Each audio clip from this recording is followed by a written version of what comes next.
Last year, Brady Hart and Javen Boggs carved up the Mainland Buccaneers for 51 points, and the Cocoa Tigers moved to 4-0 all-time against Mainland. Tonight, the stage is set at Richard Dick Blake Stadium. Cocoa comes in riding the adrenaline of a double overtime win at Merritt Island behind breakout stars Jamie Scott, who sealed it with a walk-off touchdown, and Troy Silverzon, who scored 3 times in the clutch. Add in the steady foot of Keelan Gonzalez, and the Tigers look every bit like the powerhouse we've come to expect. But Mainland is hungry. And after last year's roller coaster season, head coach Jeremy Squatty Bell has his Bucs focused on the details, retooled with a new wide receiver core, a defensive front, and stars like Dennis Tank King and Javin Westbrook ready to lead the charge. It's tradition, talent, and early season urgency colliding under the lights. Mainland versus Cocoa next on the Brevard Sports Network.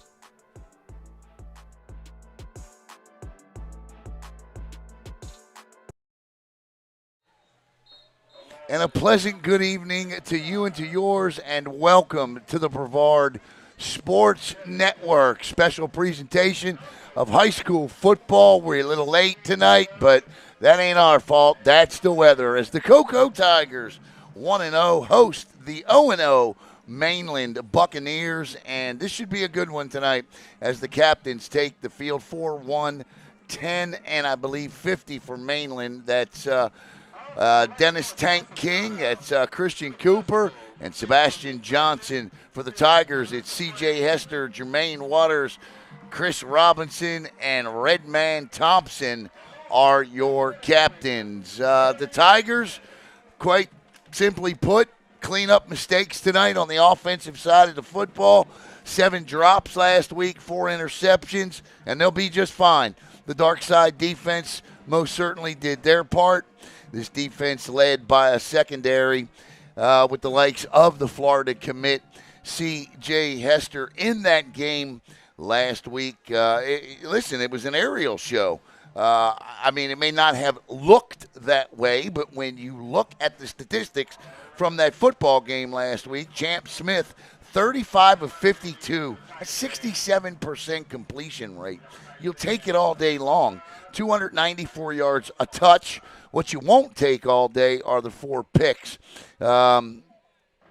Rushing last week, how about the sophomore, Javion Scott, 87 yards, 14 carries, 6 yards a carry. He had that touchdown, walk-off touchdown at the end of the game in which he carried Merritt Island Mustangs on his back into the end zone for the Cocoa Tiger walk-off win. And then you go to receiving yards. And how about the junior Jamal Smith, 11 receptions, 103 yards, and a 9.4 average. He's going to be in that mix for sure tonight. And then on the defensive side of the football, you look at Mr. Cooper, Mr. Battle, 20 combined tackles last week. Cooper, 2 for a loss. Tyon Jacobs had 8 tackles last week, 5 of them solo. Waters with a sack. And I tell you what, Cocoa tonight, they're going up against a Mainland team that just had an absolutely weird year last season. They started off the year, they were 0-5, and of course, as we discussed in the little intro there, a 51-0 throttling by the Cocoa Tigers in that one.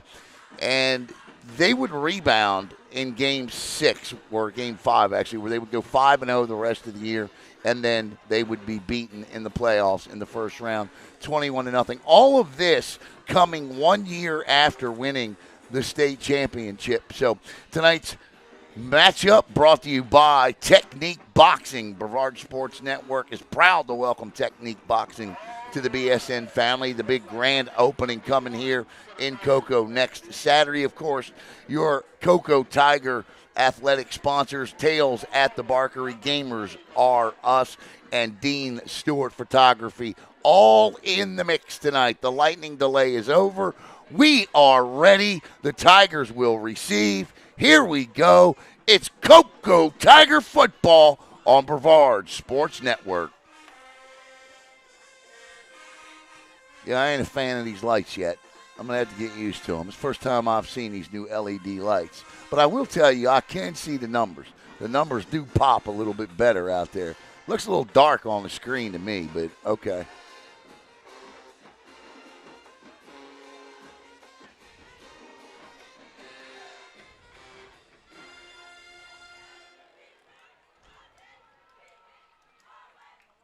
What's going on, everybody? I'm flying solo tonight, so if I don't answer your comments, I promise it ain't because I'm being rude. You know I like talking. 12 minutes on the clock. The Buccaneers will be in white with the blue pants and the gold helmets. The Tigers in their home black jerseys with that black grayish pants, and, of course, the tiger paw on the black helmet. Set to kick off for Mainland. He's lined up 30 yards deep, number 7. And here we go. And that is going to be fielded at the 20, all the way out to the 30 already, 32. And this is where Champ Smith and the Cocoa Tiger offense will take over 1st and 10. The kicker was Chris Butler, a wide receiver.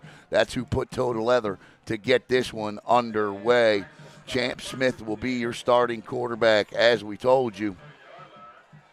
Last week, Smith, if you're just joining us, 35 of 52, 67%, 294, 1 touchdown, 4 interceptions. The other big stat we did not mention was Cocoa Tiger receivers, 7 drops last week.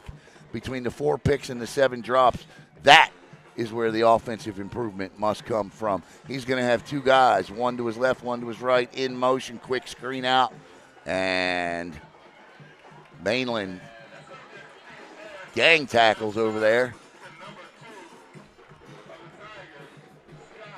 That's Javion Scott over there. And right back to the line of scrimmage comes Coco. My eyes are kind of adjusted at these lights, man. I'm just not a fan of them yet. I'm a quick complaining though. 1st and 10. Do we got a flag already? Yes, indeed. They're going to call a hold. So here we go. Right out of the gate, 31 of them last week between the two teams, and so far we're 1 for 1 tonight. And now it'll be 1st and 20 for the Tigers, and they're going to come out in that familiar 3. Now it's a 4 wide receiver set to your side of the screen. Turns, gives, and Mainland eats it alive. And it's going to be 2nd down and 20 as down goes Javion Scott. And in there on the stop from Mainland was, like number 14 got in there. That's Mike London, the defensive end. And right back to the line of scrimmage comes Champ Smith. No time at all. Number 12 looks confused out there. The DB's got his hands in the air as if to say, I have no idea what we're doing here. That wide receiver to this side of the screen is Tank White.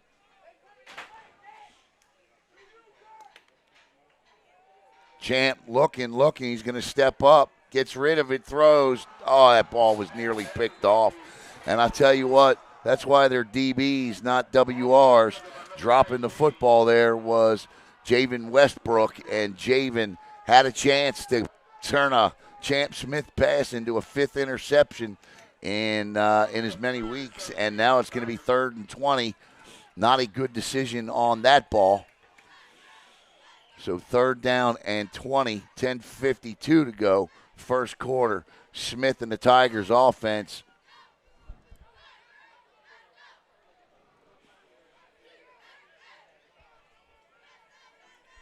Got 5 wide receivers.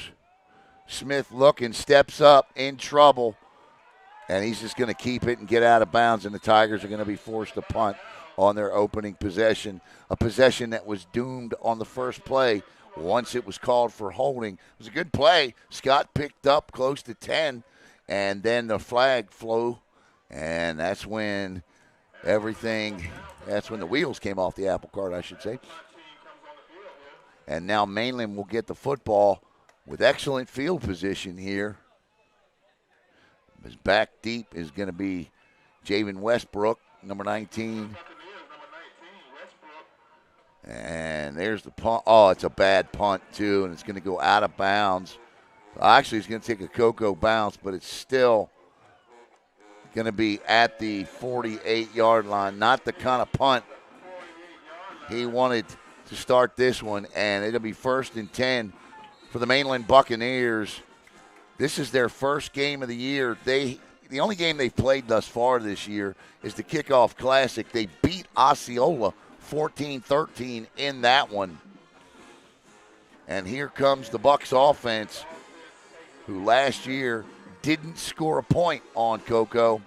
The Tigers 4-0 all-time in this series, including the 51-0 throttle last year. Quarterback is Sebastian Johnson, and he's got a guy that's about 9 yards deep in the backfield behind him, and he's going to swing it out to him, and he's got all kinds of space to run, and he gets the nice closing tackle there. I'll tell you what, it looked like he had about 8 yards to go down the sidelines. Jaden Parks on a reception. Tigers, right side of the defense, closing the gap. Actually, they give him 5. It'll be 2nd down and 5. Johnson turns, gives up the middle, and there he goes. That's a 1st down, and that's Denzel Shropshire. I believe that's number 9. No, check that. That's going to be, is that 9? It's either 9 or 4. Johnson again, and they're Mainland giving Coco a little taste of their own medicine, but the ball comes out on the ground, gets rid of it, and that'll be an incomplete pass. That could have been a loss of 5, 6, or 7, but he picked the ball up, sprinted to his right, and just got rid of it. So you see here Hadley in the background. 2nd and 10 for the Bucs. 9:39 to go. The incomplete pass will stop the clock.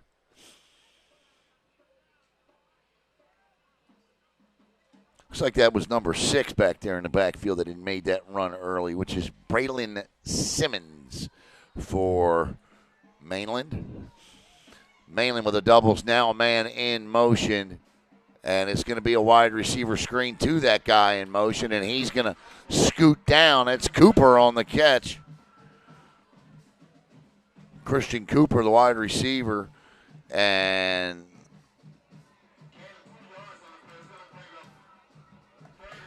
third and 8. You know what? I think they actually. I think going back to the last play, Sebastian Johnson must have stepped out of bounds, which would be a sack because.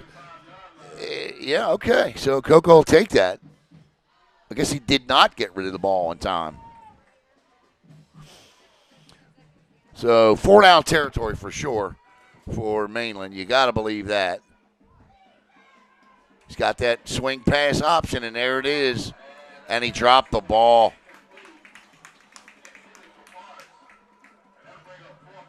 So that's going to bring up 4th and 9. You got to catch those. He had about 6 yards of open field in front of him. Coco looked as though they were going to be closing that off pretty quick. And they're going to punt. So they want to flip the field and pin Coco. They are going to punt. At least they're bringing 11 different guys on. And out there is number 7, Chris Butler, the punter. So Butler's going to punt it away. And that's interesting. Rarely do you ever see – you don't even see that in college football with the ball at the 35, and they're going to punt. They may fake this. They got 3 up guys.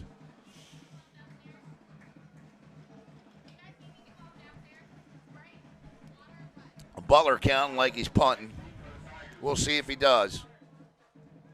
Yeah, he does. And he angles it beautifully. Question is, does it go in the end zone? And it does. So that'll be a touchback. And so, I mean, it's 15-yard net.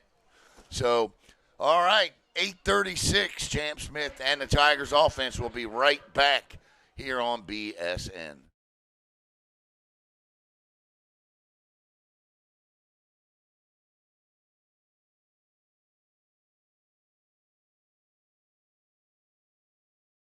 Quick 30-second break, if it was even that, as Smith leads them back out onto the field. Troy Silverzon out there. Troy with 3 touchdowns last week in the come-from-behind win over the Mustangs of Merritt Island at the O-Dome, and that is all kinds of not looking good and absolutely blown up for a loss. Jamie and Scott had no shot to recover on that one. There was no blocking. Scott none of it worked from the beginning. And it's 2nd and 14, and the Tigers right back to the line of scrimmage again.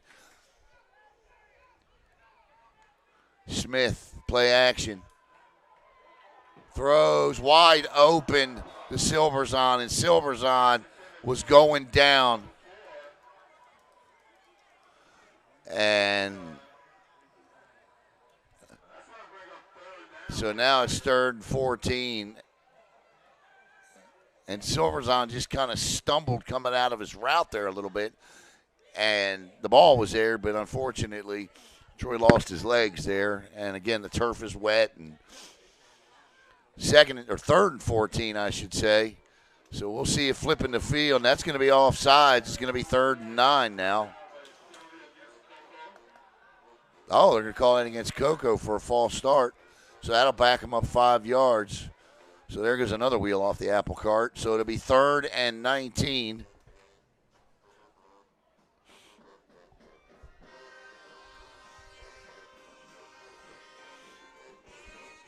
Tigers, big 3rd down, and I don't know that I'd throw the ball here.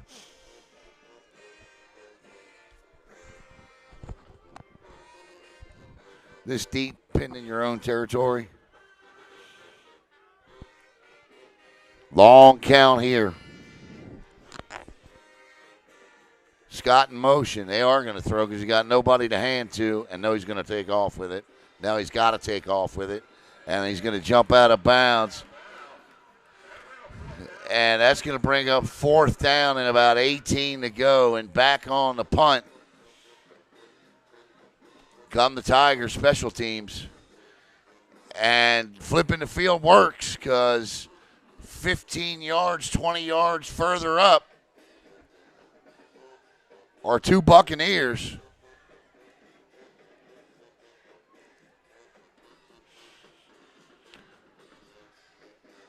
And that punt is going to take another Coco. I mean, you want to talk about getting lucky. That ball bounced. He kicked that ball. That ball may have traveled 15 yards in the air, and it rolled another 25, and Mainland will take over at the 49-yard line, 50-yard line. So the Tigers catch a break on a Coco bounce. And here comes Mainland again, 1st and 10 at the 50.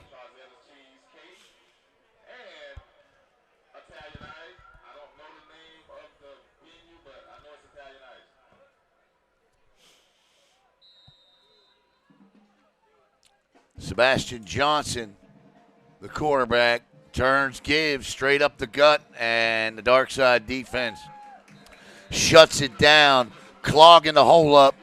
In the middle there was Jermaine Waters.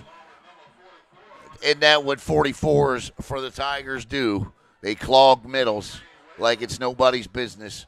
Waters no exception. And it'll bring up 2nd and 10. 7:16 to play here in the opening quarter.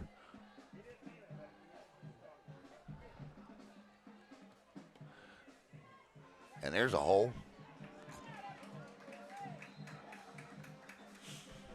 It's a good run.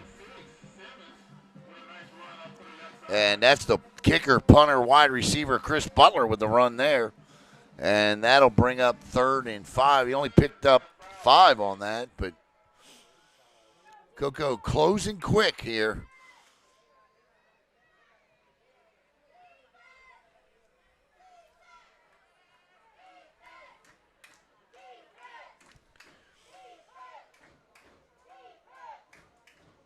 Looking to throw, does. There's Waters again, and this time he's going to have a 1st down and more. Still on his feet. Cuts back. He could go. Gets outside. He's at the 10. 5. Touchdown. Mainland Buccaneers. What a play. An absolute thing of beauty there by Chris Butler. Butler caught a little short pass, and he did the rest. Plenty of yak for him, and just like that, the Mainland Buccaneers are on the board, and they lead this thing 6-0 with 6:11 to play in the opening quarter.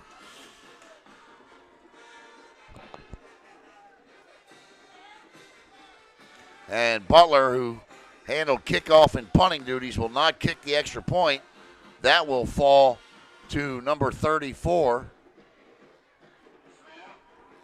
And the kick is good.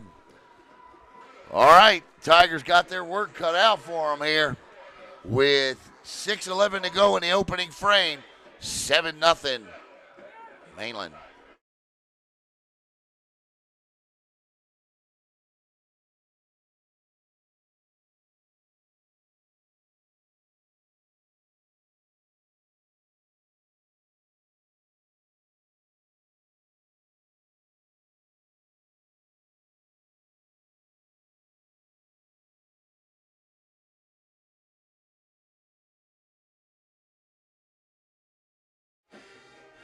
That drive brought to you by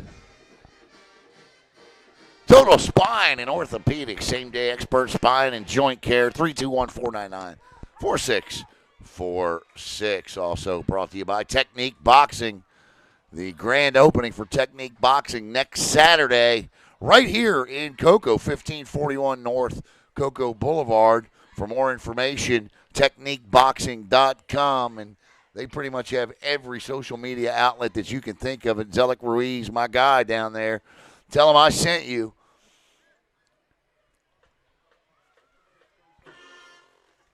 Also want to thank Dean Stewart Photography and, of course, the Core. Tails at the Barkery and Gamers R Us, my man Seth, Miss Pam at Tails at the Barkery. Where would we be without both of them?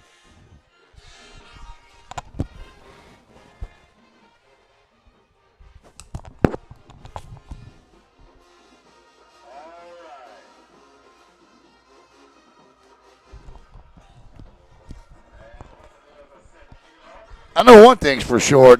That band over there is loud, man.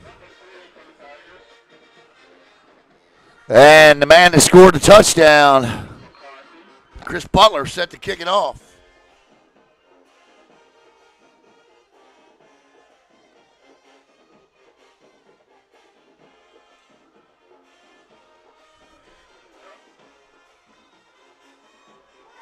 Short. Out across the 30, still on his feet, gets out to the 35-yard line.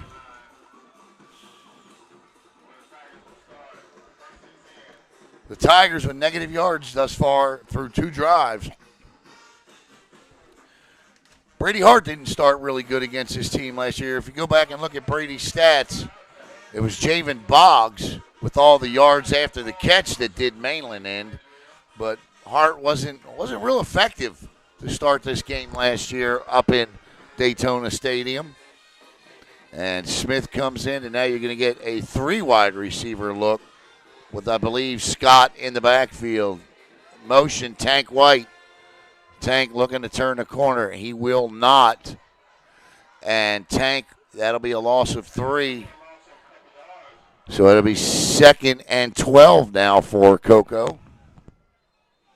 And down goes a player. Not sure who it is.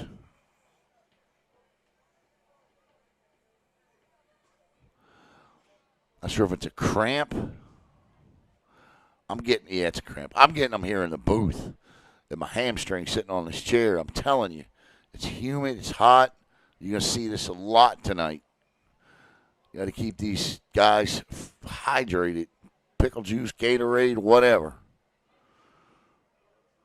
Bananas, salt under the tongue, salt tablets, whatever it takes.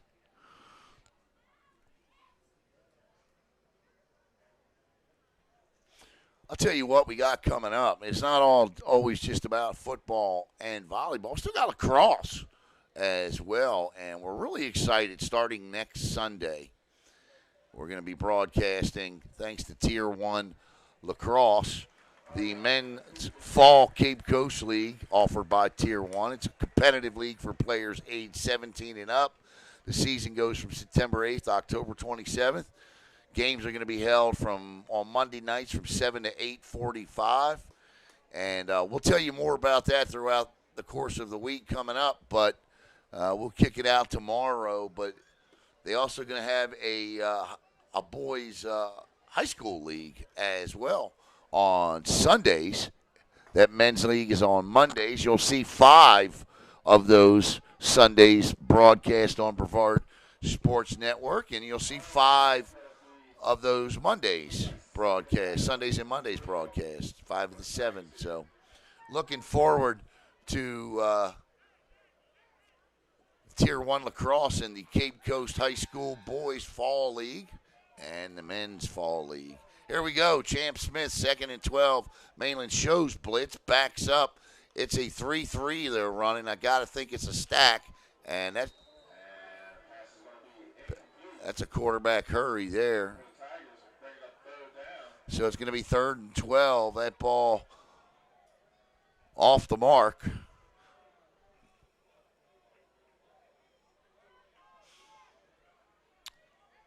So here we go. 3 wide receivers to the near side. Silver's on in the slot. Mainland blitzing.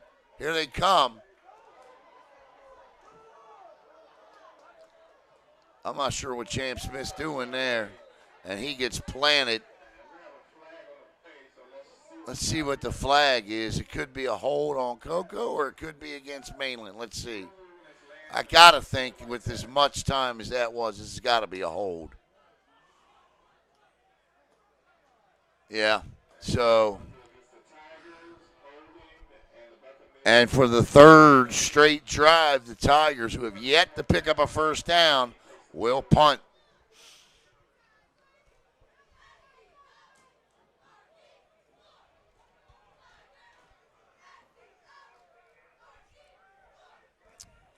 See how this punt goes.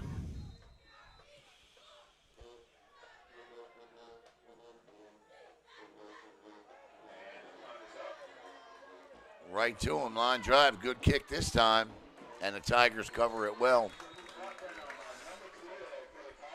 And that's just a great job by Coco to get downfield. In fact, that was Kyrie Brooks that got down there and made the stop, preventing any further damage. And Mainland, who leads it 7-0, will take over 1st and 10.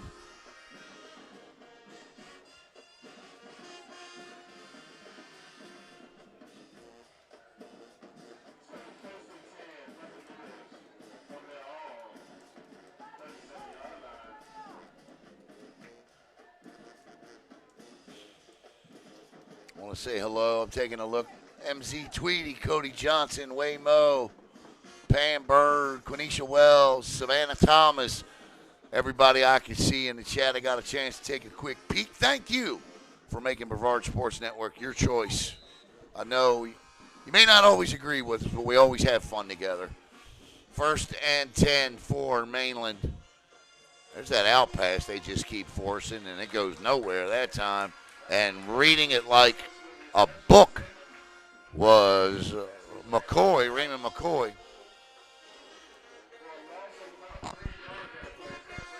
So a completed pass loses 2 yards, 2nd and 12 here for the Bucks.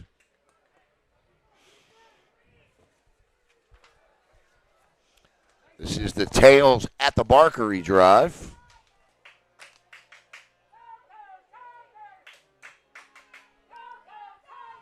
Dark side trying to make a play action, and a good one at that. And that's a nice pitch and catch there off of a great little play action. And it'll be 3rd down and 3, 4 called a long 3 short 4. Zipped it right in there.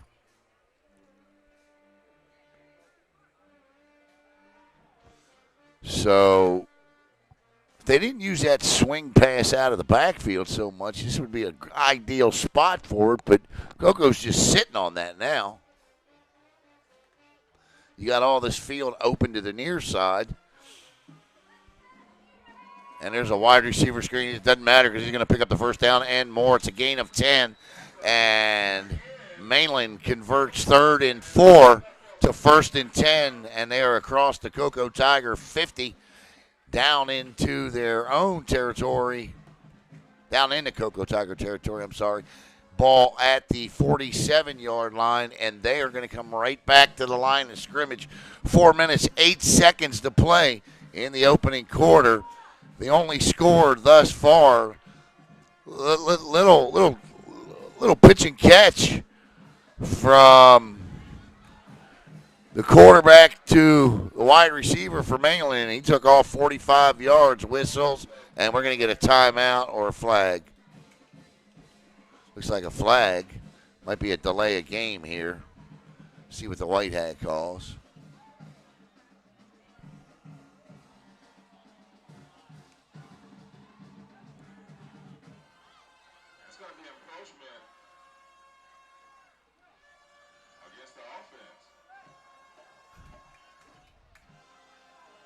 He just called him offsides against the offense. So, and they're moving them back 5 yards.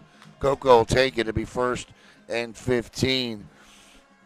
It was Sebastian Johnson to Chris Butler on the touchdown.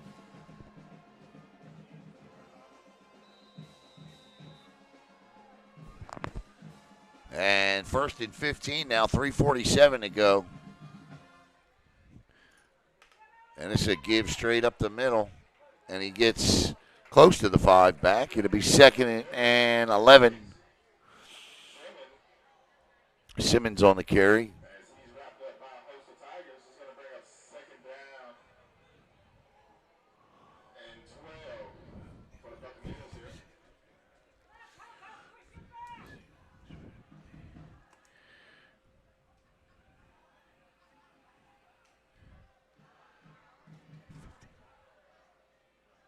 Up front on that offensive line, it's Stephon Ross, Tracy Reinhardt, Marion Lane, Chevin Davis, and Brandon Nelson for the Bucks. Johnson gives, nice counter play, gets outside and picks up 15.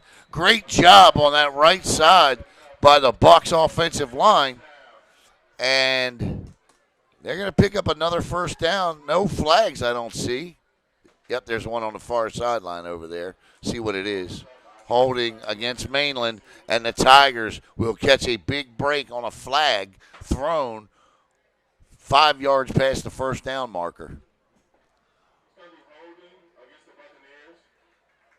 So that's a spot foul. Still might be a first down. We'll see.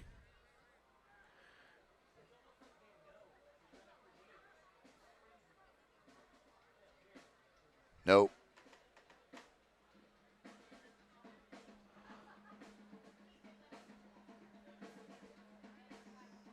So it'll be 2nd and 5 after the spot foul. So 10 yards from the spot of the foul backs them up.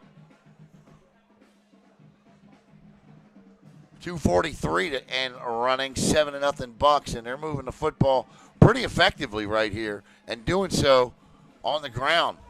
Johnson wants it, and he'll swing it out and dropped. And the receiver, Christian Cooper, his eyes were bigger than his hands. Ryan Schneider, the head coach in year number 8, 76 and 18. 8 straight trips to the Final Four or better for the program. It's 18. DeMarcus Manyfield, Coach D, the defensive coordinator, Adam Franco, and Ryan Schneider, they handle the offense. Turns, gives, and this is straight up the gut, and Cocoa eats it alive. It's a gain of just 1, and that'll bring up 4th down and 3. I'd pin them again. I'd punt it and pin them again. Cocoa has shown no signs of coming out of this offensive funk.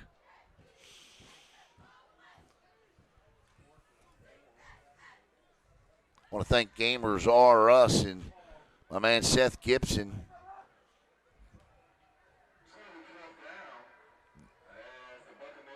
You got a gamer in your life, man, that is the store.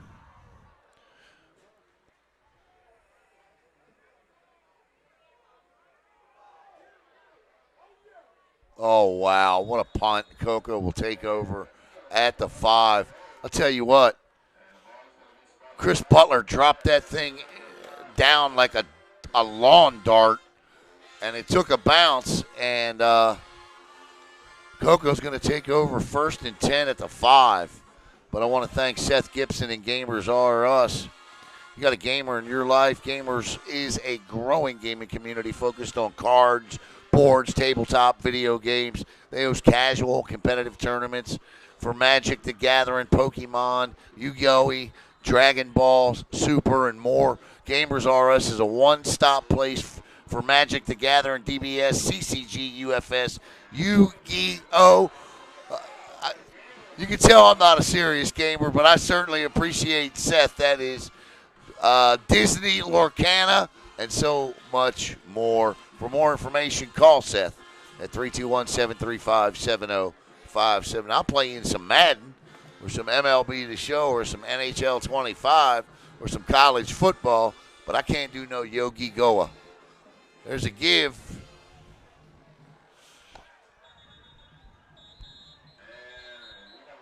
And we got another flag down.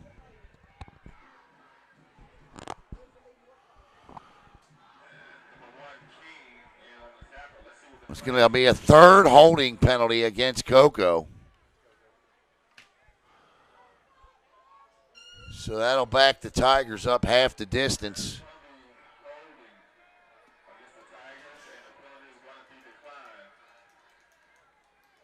No, they're going to decline it. And it'll be 2nd and 12. Third down. They decline it and automatically puts Coco in 3rd down. And they got to get something going here. Under a minute to play. Chase Smith standing on his own goal line. Throws across the middle. Silverzon wide open. And that is the big first connection of the night. And Silverzon gets up with a 1st down, a gain of 30. And the Tigers have it. 1st and 10 at the 31. Best play of the night, obviously.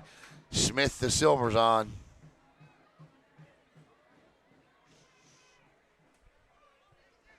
That's how you do it, young man. Well, sometimes it only takes one to develop some confidence. Smith looking. He's immediately going to run with the football. And he's immediately going to be tackled with the football. And that's a loss of 1. 2nd and 11.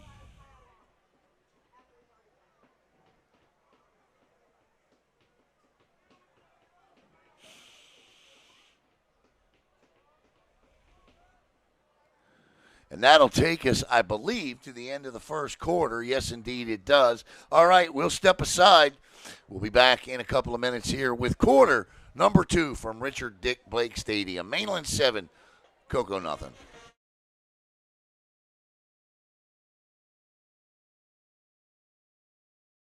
Hello, Space Coast. Alan Slaughter-Zinski for the Brevard Sports Network. I just wanted to take this opportunity to thank all of you for your support of BSN and allowing us to cover your student athletes and come into your home each and every night. Give us a follow on Facebook at Brevard Sports Network, and here's to many more years of top-notch sports coverage right here in Brevard County. Thanks again.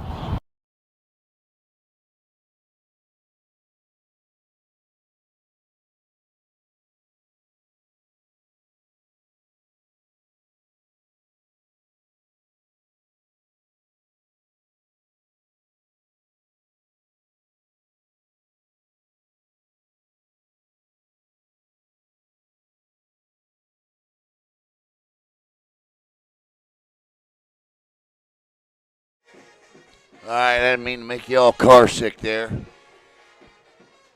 Second quarter brought to you by Dean Stewart Photography.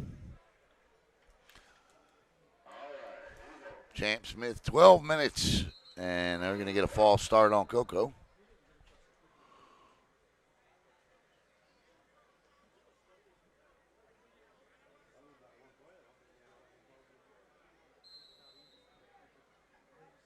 No, we're not, actually. Guess the referees weren't ready.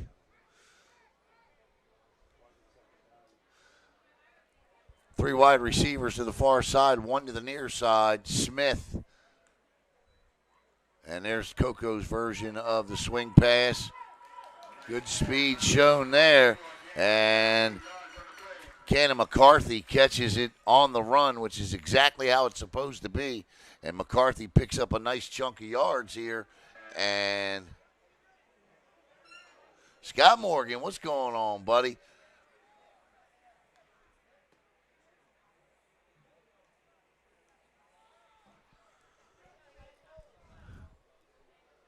Third down and short. McCarthy, speed, and more speed. And McCarthy breaks it across the 50. And a little bit of quickness from the Coco backfield. And all of a sudden you feel a little life injected into the offense as they have reached mainland territory and right back to the line of scrimmage they come. And this will get out the Silvers on. And, oh, my goodness. And that time, that play will go for a 5-yard loss as Tamaj Woodard made sure of that. Tell you what, Mainland traveled well tonight. Band is here.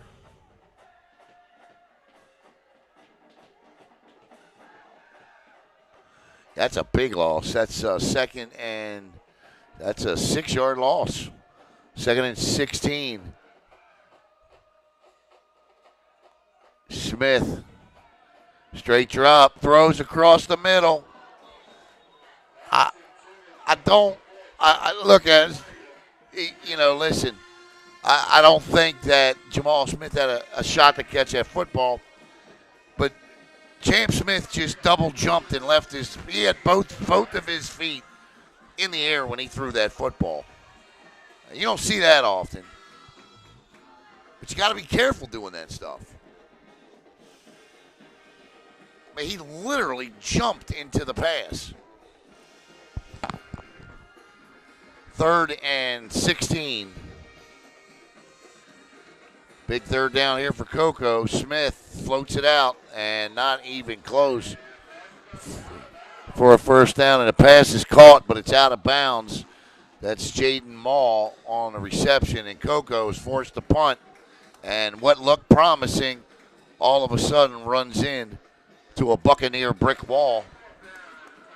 And a little bit of shooting yourself in the foot, too. And the Tigers are forced to punt for the 4th time tonight. Snap. Better. And this time the ball will go out of bounds at the Mainland 32. And that is where Sebastian Johnson and company will take over as Mainland leads this thing 7-0. Next week, the Coco Tigers will travel down to face the Vero Beach Fighting Indians, and they're going to need a whole lot more offense than this to win that one.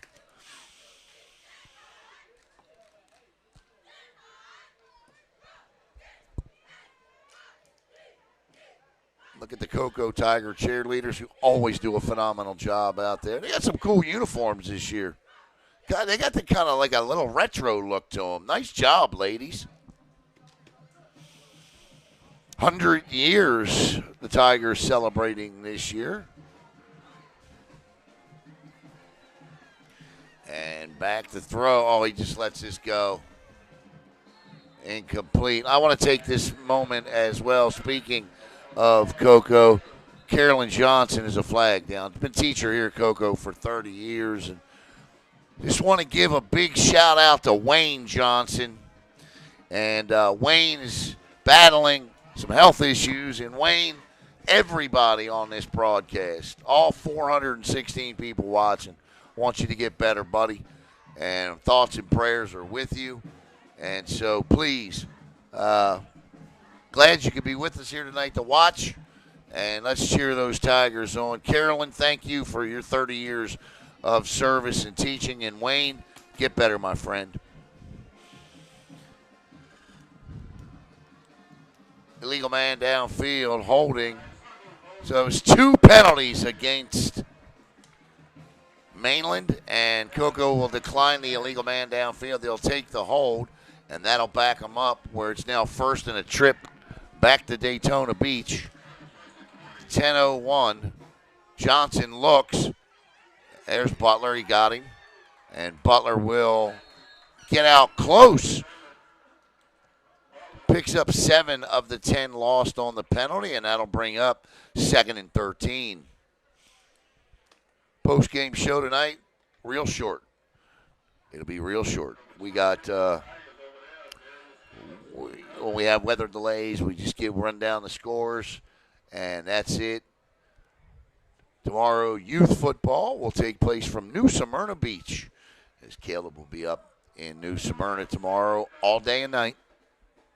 As the Hawks travel up to take on the Cudas. Johnson, little play action there, throws. He dropped it. He absolutely dropped it. I believe he saw Kyrie Brooks coming. Or no, check that. Latarius Atkins, the DB. I believe he saw Atkins coming. And I think that's what caused the drop there. So 3rd down and 12. 7-0 on a 48-yard touchdown from Sebastian Johnson to Chris Butler, but it was Butler that did all the work with the yak. Johnson completed the pass. They got him that time, and he breaks the tackle, and there he goes again. Cuts back, stops, still on his feet, and all the way down to the Coco 40-yard line. 31 yards. And Sebastian Johnson finds Chris Butler again, and Butler right now is nearing the century mark in receiving, and that's just – it don't take a lot sometimes. It just takes execution, and there you saw it. They had it to play before, but he dropped it.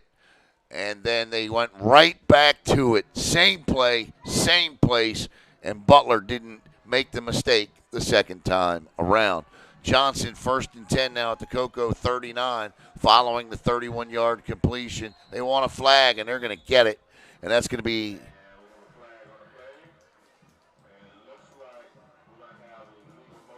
yeah, I think it's illegal motion. I was going to say.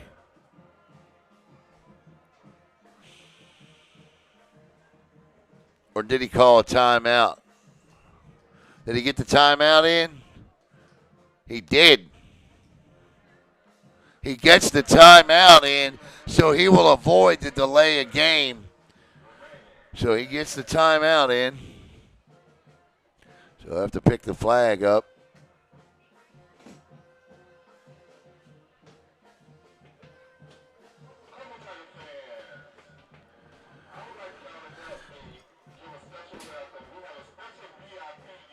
Pretty much what we saw last week at the O-Dome in Merritt Island in the first half as the Tigers struggled offensively before putting it together and scoring 24. They needed double overtime to do it. 8:30 to play in the half. As Ross, Reinhardt, Bostic, Lane, Davis, and Nelson, not Bostic, everybody I mentioned but Bostic. That's the offensive line up front. Johnson kicks his back in motion, looking for the option, throws all wide open. Touchdown, wide open. Touchdown, Christian Cooper, and 13-0. Mainland on top. Right out of the gate. Cooper blew by the defensive back. He was 5 yards past him. And right now, Mainland taking it to the Coco Tigers. 8:22.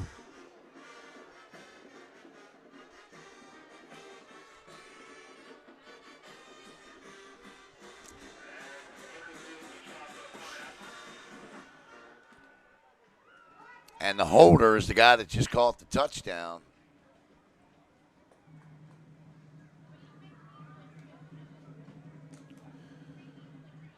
And does that get over? No. All right, the extra, there's a ray of hope there. 8:22 to go in the first half. Mainland on a beautiful touchdown pass from Tom Johnson to Christian Cooper, lead at 13-0.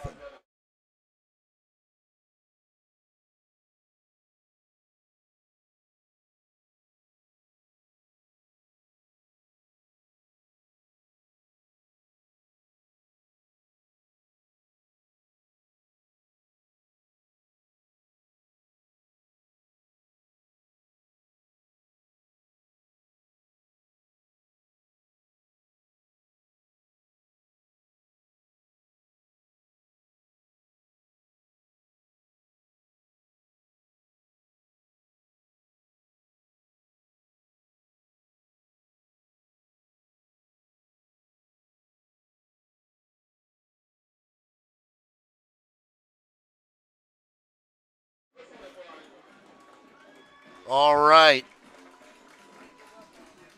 8:22 to go. And Mainland, Mainland's not doing, it's not, they're just executing. That's what's going on here.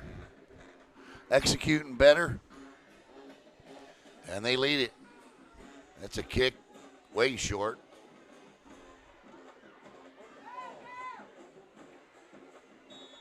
And this is where the Tigers will start, 1st and 10.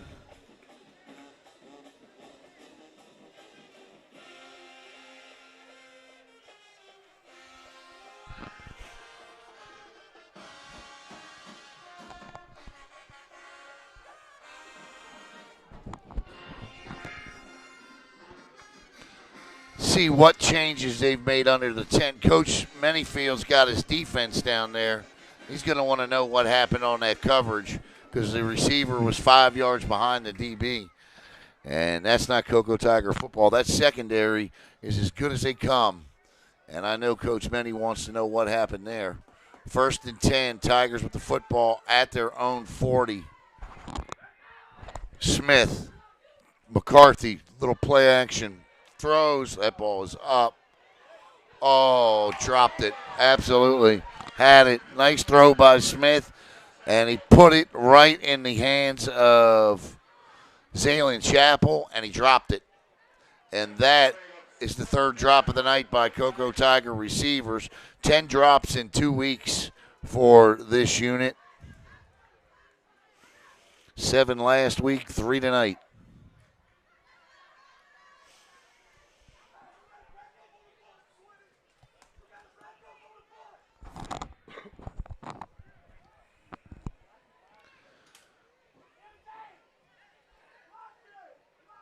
You got to keep maturing through these. You got to grow through this. Smith steps up, looking, throws, and where did he complete that? Oh, the guy on the sidelines called it, the coach. And that'll be incomplete, out of bounds. Clock stop, 3rd and 10.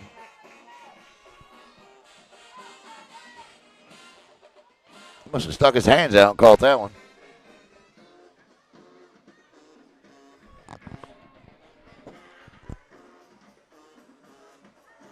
I apologize. 99.9% of the time, I would show the bands at halftime. But I am flying solo, and at halftime, whistles blow. I got to make a trip downstairs at halftime, so I won't be able to do that because I can't leave an open mic while it's unmanned. So please forgive me, and I apologize to both programs for that. Halftime coming up in 7 minutes and 57 seconds. I have the utmost respect for the bands and the cheerleaders and always enjoy showing the hard work they put through the week, but I got to get downstairs at halftime.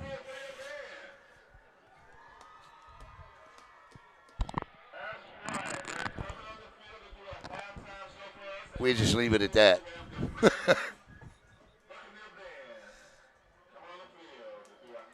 So a timeout by the Tigers.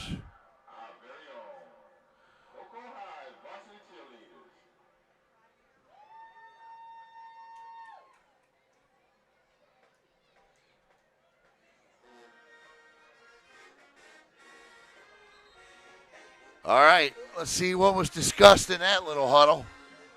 3rd down and 10, and the Tigers have 1 first down tonight.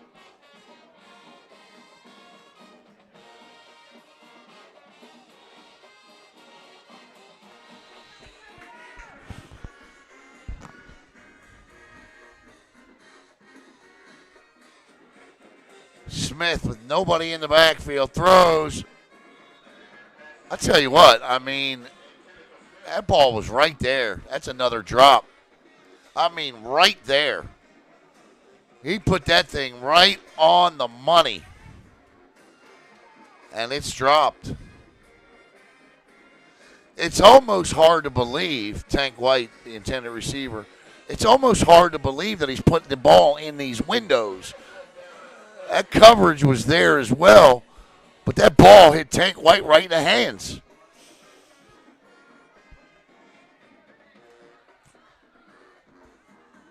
And it was flying, too.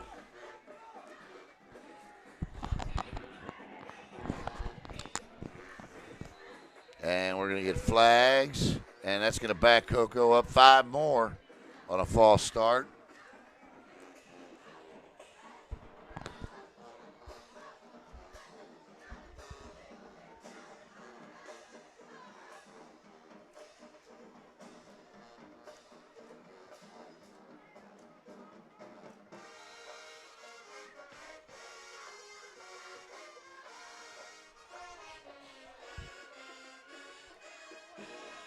Punt's getting better each time.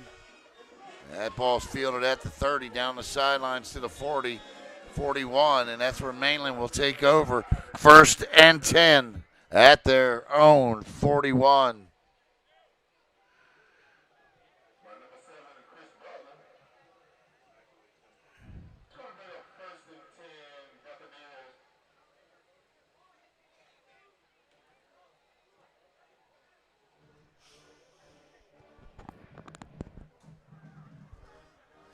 $7:39.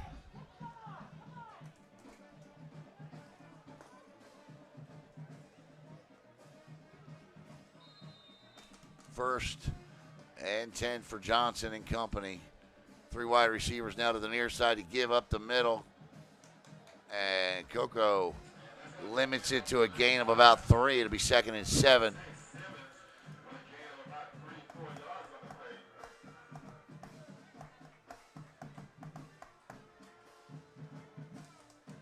I don't,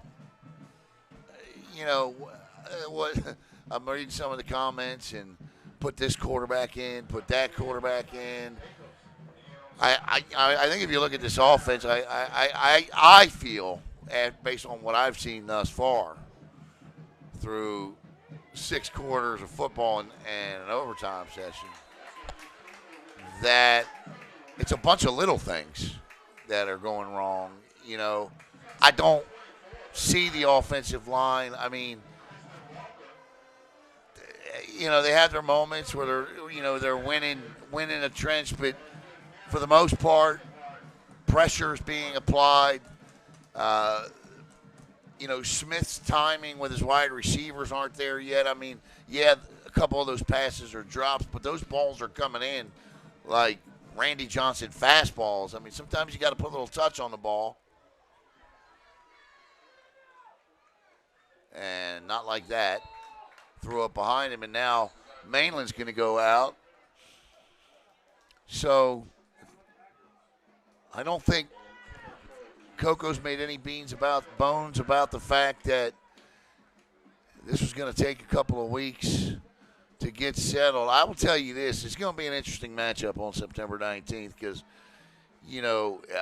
what's ailing Coco's offense is, you could say, ailing O'Galley's defense. And I don't know the score there tonight yet, but O'Galley's defense had given up 65 points through 2 games. I can't wait to see that game on the 19th. That's a great punt. High arcing punt. We'll take a bounce here, and Coco will take over at their 22. See if we can't find some of these scores here.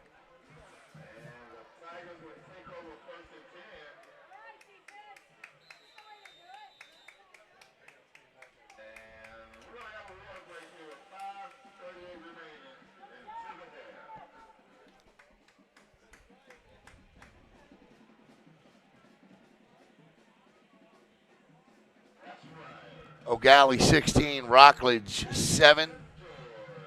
Merritt Island 28, Melbourne 14. Seminole 8, Heritage nothing. MCC 7, Trinity Catholic nothing. Space Coast, good job for Jake Owen. Space Coast 28-8. That's a game they lost last year. Freedom is at Satellite. Don't see any score on that. Titusville 7, Holy Trinity 6. Thought there'd be a little more separation in that one. Merritt Island Christian all over Slam Academy 48-6.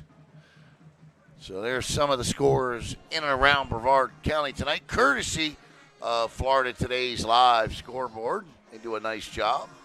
5:38 to go here, and the Tigers take over 1st and 10 at their own 28. This is Cannon McCarthy, and McCarthy will be picked up by one of those big guys up. Actually, that's not a big guy. As Tamaj Woodard gets in there, and Tamaj with a stop. Tigers right back to the line. Bucks get the ball to start the second half. Smith wants it, has it, gives. No, he doesn't. Little out route here, little flare to the sidelines. And if that's going to be a first down, nice job just by Zaylen Chapel by just catching the ball, planting, and running north and picking up the first down. And the Tigers have their second first down of the night. Smith again. Two-step drop, throws, and that's incomplete. And that's Zaylen Chapel again. That ball was not a drop. He bobbled it, but that ball was out of bounds. That was not on the mark. 4:56 with the incomplete pass. 2nd and 10, Cocoa with the ball at their own 36. Smith with doubles. That's Cannon McCarthy in motion. Low snap. Smith in trouble. Throws. And there's a drop. Hit him right in the belly. 4th drop of the night. 4 Tiger receivers. 4:50 to play.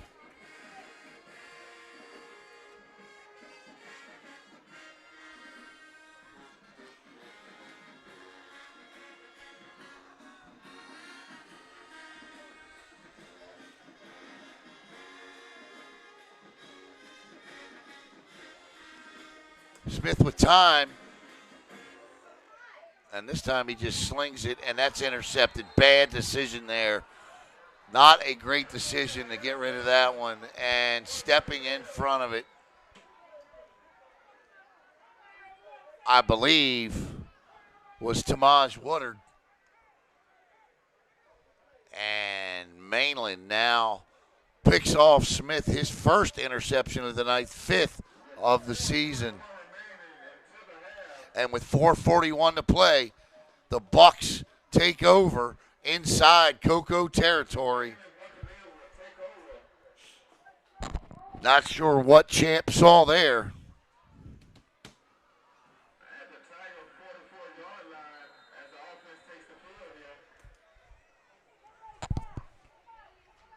And I get smacked. Don't you love getting smacked in the face by a moth? And here goes Mainland. And he's open. Little back shoulder fade, and that's going to be caught. And oh my goodness gracious. He got mossed. He catches the ball, and it's a Mainland touchdown. Pot, points off turnovers, and the Buccaneers lead this thing 19-0. What a play by that young man. And he didn't get the flag because the DB grabbed his jersey. Unbelievable play. I have no idea who it was. Could not see the number over there. But a great play. Quarterback just threw it up. The receiver went and made the play. They're going to go for 2 here. We're going to get whistles.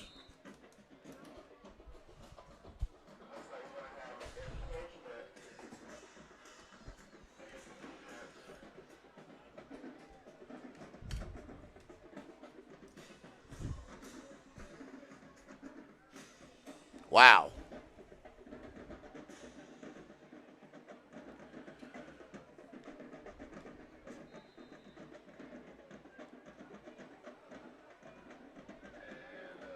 See if the Bucs can convert this. Throws. And no, they cannot. But with 4:32 to play in the first half, the Bucs have scored on their last 2 of their last 3 possessions, I should say, and now lead this 19-0.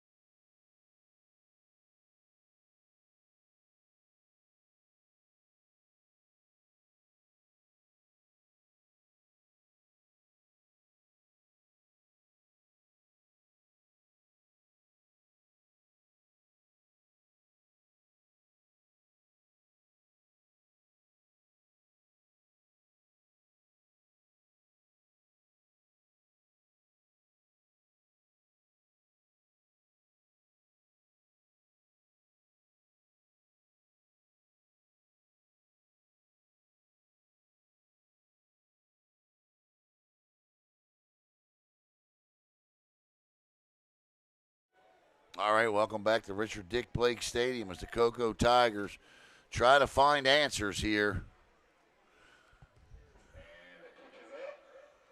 Short kick.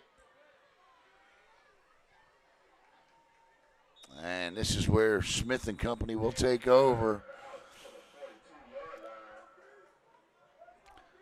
So Cocoa comes back out on the field here with 4:24 to play, and this young Tigers offense that replaced every starting wide receiver. Basically 9 guys on the offense are replaced. Now, I'm not making excuses. I'm not. Because the tradition here is the tradition. It's 18 straight years to the Final Four or better. And they didn't have one quarterback for 18 years or one offensive line for 18 straight years. So Silver's on in motion, and it's oh my goodness gracious, that was nearly a pick 6. And there's a flag.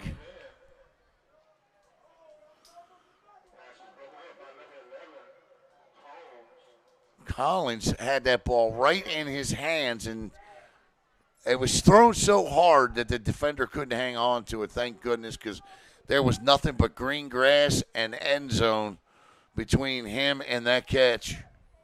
And let's see what happens here. Personal foul against Mainland.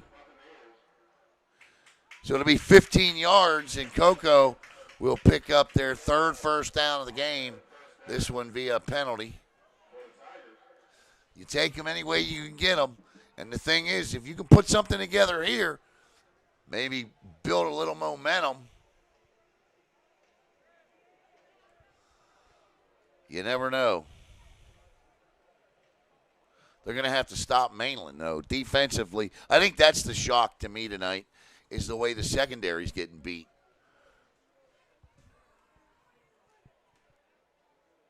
That is not supposed to happen with the senior veteran leadership back there.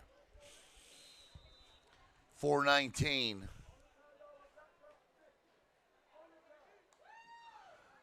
Smith back, in trouble, lets it go. Look at that arm. And that ball went 50 yards in the air, 55 yards in the air. We got a flag down on the far side.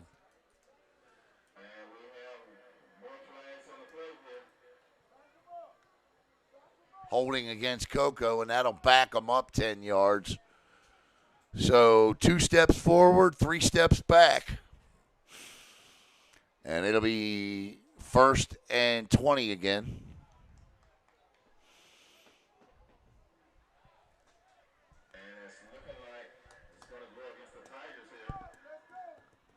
So 1st and 20 from the Tiger 45.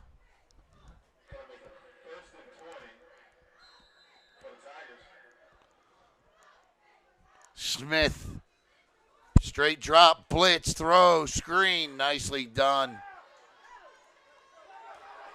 And there he goes. Cannon McCarthy down the sidelines. Big play. Beautifully executed screen plays by the Tigers. They let the blitzer come through, and Cannon McCarthy takes the ball all the way down near the tails at the Barkery red zone. McCarthy gets it down to the 22-yard line, and we got a Tiger down on the field here with 3:58 to play in the half. Nicely done.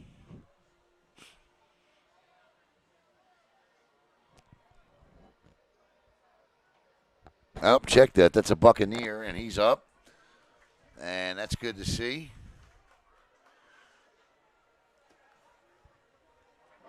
It's number 19. That's Javen Westbrook, who's had himself a game defensively here.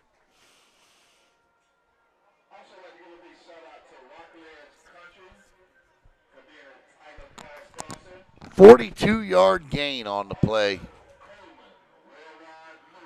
by the running back. Now, they are well within Keelan Gonzalez's range here. Gonzalez counting the kickoff classic 4 for 4 this year. Last week, Keelan Gonzalez's kicks either tied the game or put the Tigers ahead. Young man, the junior kicker, has been automatic for Coco this year. And here we go. Chance to cut into this 19-point deficit, and runs into the back. Or into the arms, I should say. Cannon McCarthy of number 3, Tamaj Woodard. So a gain of 3. 2nd and 7 now. 3:30 to go in the first half. McCarthy in the backfield doubles to each side. Smith drops back, scrambles, scoots to his left, looking. Going to keep it, and he'll pick up 1, maybe 2. And now the Tigers are faced with 3rd down.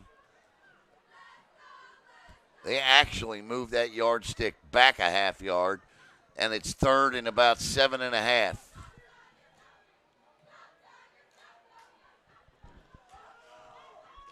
Big 3rd down here. Smith looking. Got to get rid of it. Does. Throws. Out of bounds. Does he hang on? Yes, he does. Troy Silverzon with a juggling catch on the sidelines. And that is a Coco Tiger first down. And inside the Gamers R Us red zone. 1st and goal to go. That's the first time tonight you can say that for Coco. Silverzon with a nice catch. Gets the foot down. 1 is all he got, but 1 is all you need. And we're going to get confusion and a timeout. 2:45 to play in the half, and the Tigers are going to take a timeout here. Better to be safe than sorry, that is for sure.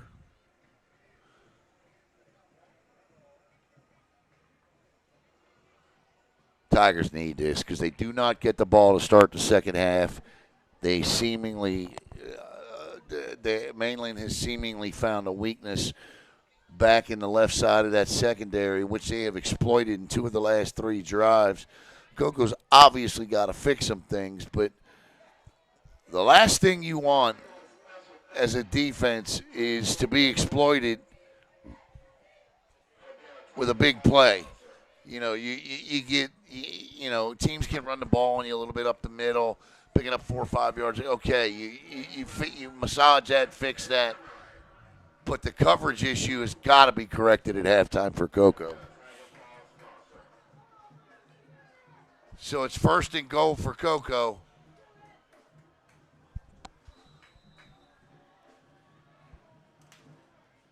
McCarthy to Smith's right. It'll be McCarthy that gets it, and he goes nowhere. And McCarthy's going to be brought down, and he never got out of the hands of Christian Cooper and MacArthur.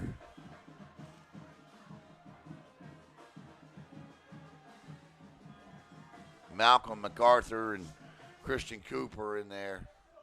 And 2:17 to go. I think the Tigers only have one timeout left. They have got to come away from here with 6. Not 3, 6. Silver's on. Out there, Smith drops, looks, scoots, throws, and he's got to stop doing that. That ball nearly intercepted. 3rd and goal. I admire the willingness to want to make a play. I truly do. I really do. But sometimes, man, it's better to fire that thing between the goalposts.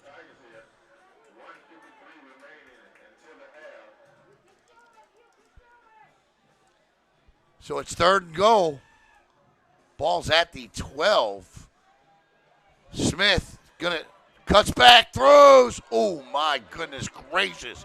Silver's on, catches the ball at the 5, and is absolutely just crushed down there by Tamaj Woodard. And great job by both players. Silver's on, hangs on, and the Tigers are going to go for this. 4th and goal at the 5. Here we go.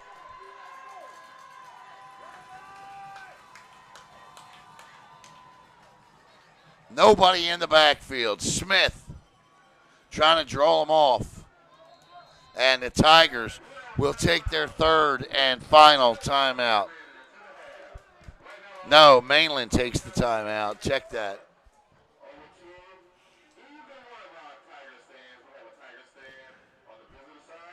So 4th and goal from the 5 here with 1:11 to play in the half. And inside the Technique Boxing red zone. And again, we want to just let you know that about this great Tier 1 lacrosse high school boys fall league, men's fall league coming up Sunday and Monday nights. The high school boys league will be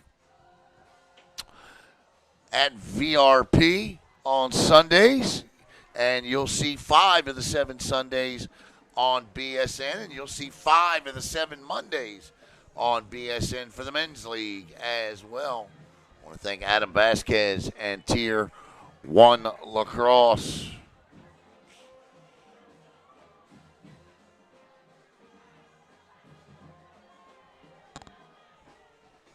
All right, here we go.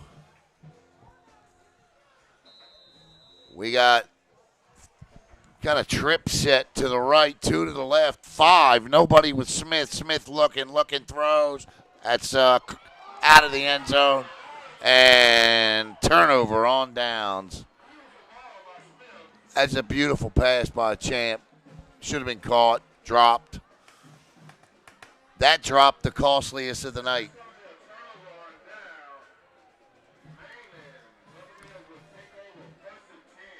Got to catch that one.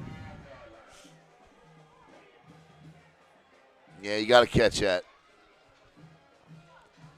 That's right in his hands, right there in the corner. And Mainland takes over 1st and 10 with 1:04 to go at their own 5-yard line.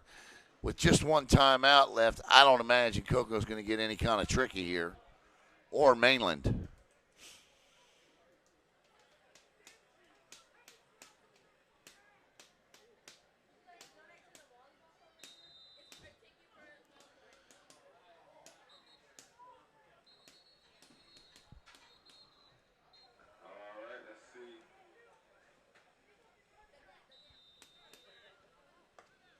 Coco's going to take their 3rd and final timeout, so they won't be able to stop the clock anymore.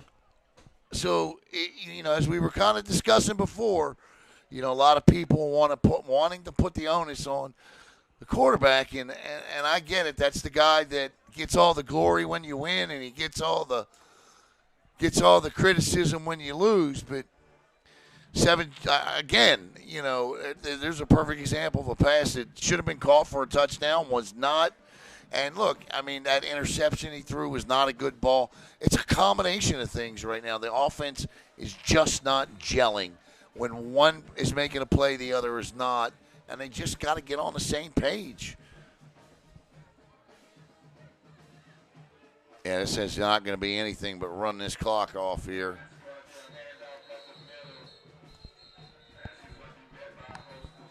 And that quarterback's walking off.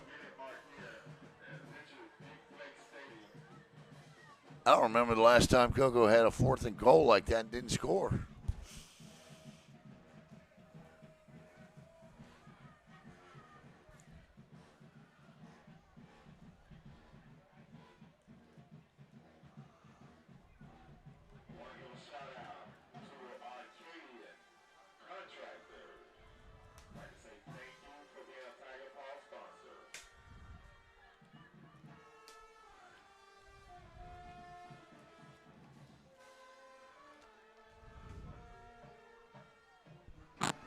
Again, coming up at halftime, I'm going to have to mute it. I got to get downstairs, and normally I hate to do that because I'm sure it's going to be a great halftime production, but you can't trust an open mic. Many a careers have gone down the tubes because of them. Mine almost did a couple of years ago on a youth football game. That's West Melbourne.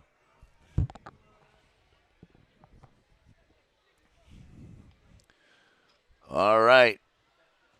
Sebastian Johnson turns, gives. This should be, oh my, he just scoots through there. Why would you run out of bounds? But it's a first down. The clock would stop anyway to move the chains, but I tell you, he's a heck of an athlete, that Chris Butler.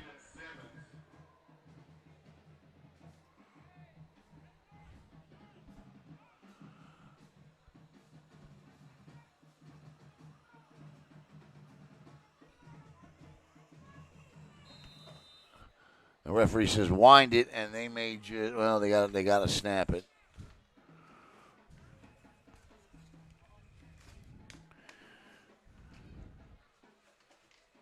Or I guess they don't. And that'll take us to the end of the first quarter, where it's been all Mainland except for a spurt at the end of the half. The Bucs lead it 19-0. Back with the third quarter in 17 minutes.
Starting with junior, Jalea Dixon. Junior, Deanna Chavez. Senior, Jayla Bryant. Freshman, Lamitra Cooper.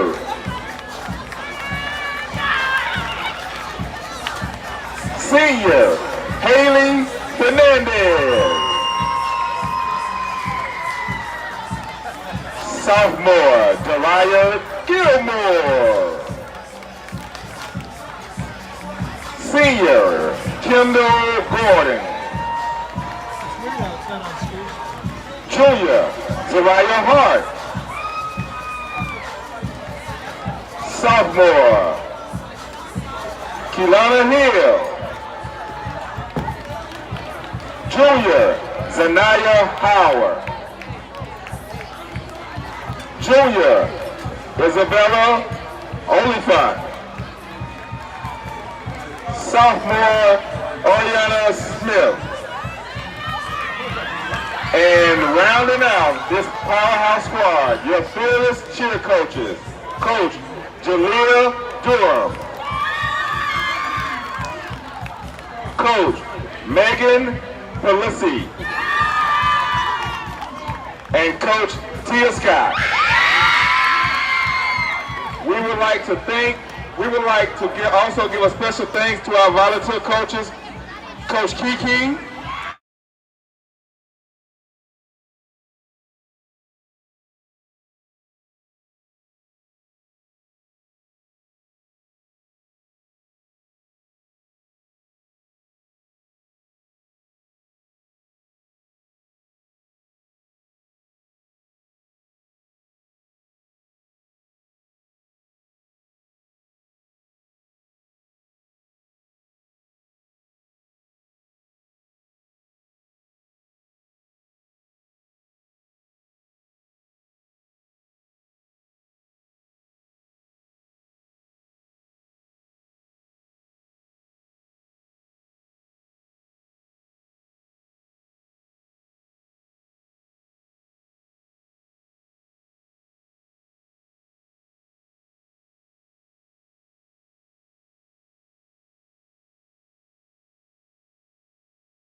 All right, welcome back. Our third quarter sponsor, Space Coast Lacrosse. Space Coast Lacrosse supports student athletes in all seasons for all sports. Let's take a look at the out of town. Yeah, okay. Let's take a look at the Brevard County High School football scoreboard. Not much change in the Florida Today live scoreboard. O'Galley 16-7 in that one. Says Florida Today, Xavier Corbin with a 54-yard run in that one. Captain Roll with an 8-yard pass from Brody Grantland. Good to see Grantland getting in there playing. Elijah Mitchell with a 65-yard pass from Joseph Watkins there. So the Young Guns getting it done in that one. Seminole 8, Heritage nothing. I got a feeling that just hasn't been updated. MCC 7-0. That's probably not updated. It doesn't look like a whole lot of these have been updated, so not very reliable. Appreciate the effort, Florida Today. But here it's 19-0 as Coco will kick off the start half two and got down to the 5.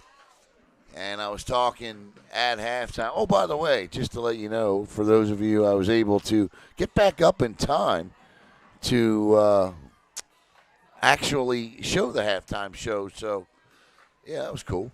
But talking to somebody at halftime, and again, it's just a lot of little things right now with Coco's offense. And look, the defense, not a good first half for them either.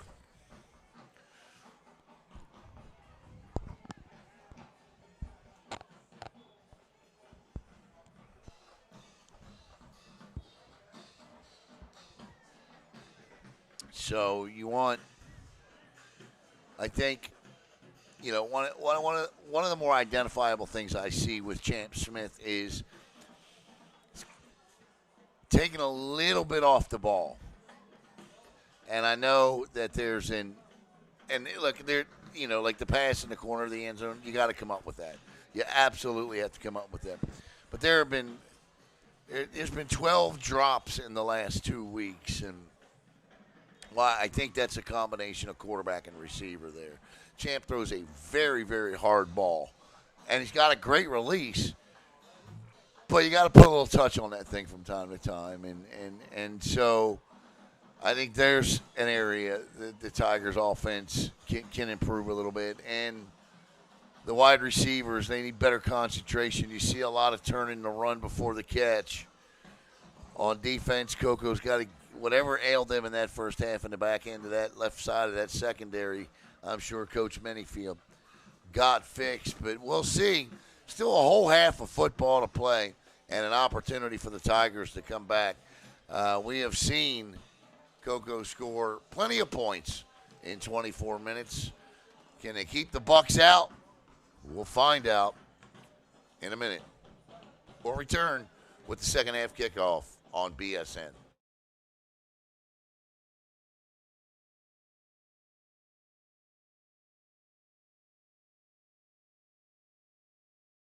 Hello, Space Coast. Alan Slaughter-Zinski for the Brevard Sports Network. I just wanted to take this opportunity to thank all of you for your support of BSN and allowing us to cover your student athletes and come into your home each and every night. Give us a follow on Facebook at Brevard Sports Network, and here's to many more years of top-notch sports coverage right here in Brevard County. Thanks again.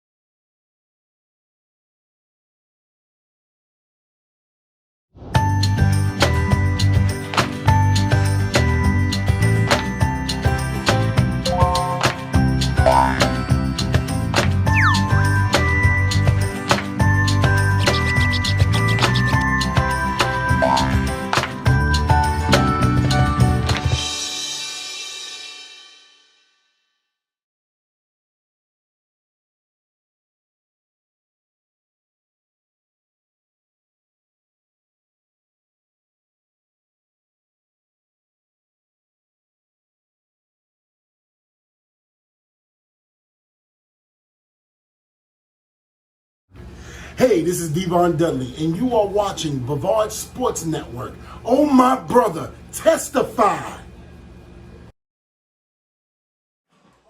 Well, hopefully the Tigers did some testifying to each other at halftime and have come up with some sort of a solution on both sides of the football as they trail this thing 19-0 the last time the Tigers, that I can remember, the Tigers trailed like this at the half would be way back in the state semifinal against Cardinal Gibbons the year of COVID,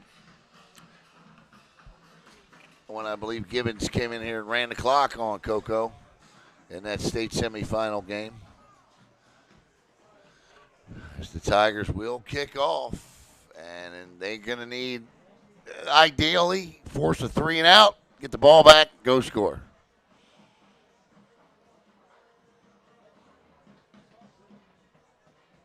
But we'll see.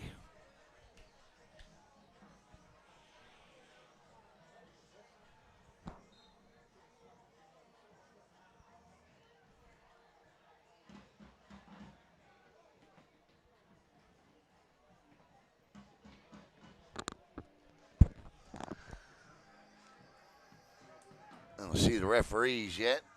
See if Florida Today's done anything with this scoreboard here.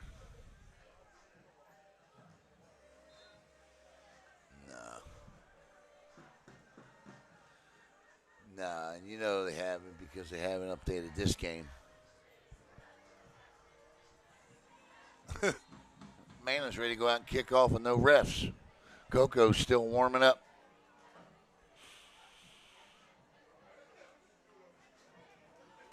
You know, it was kind of telling before the game, and some people find this to be may find this to be a foolish sentiment, but Hadley announced that the lightning delay would end at 7:25 is when the lightning delay would end. And literally as soon as my iPad hit 7:25, the Mainland Buccaneers came bouncing through the gate and onto the field to start their warm-ups. They were ready to go from the jump tonight. They wanted to get this game going, and yeah.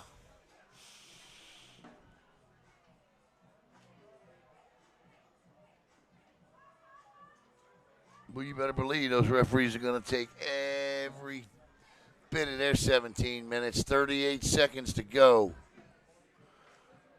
Nice job, too, by Mainland's band at the half.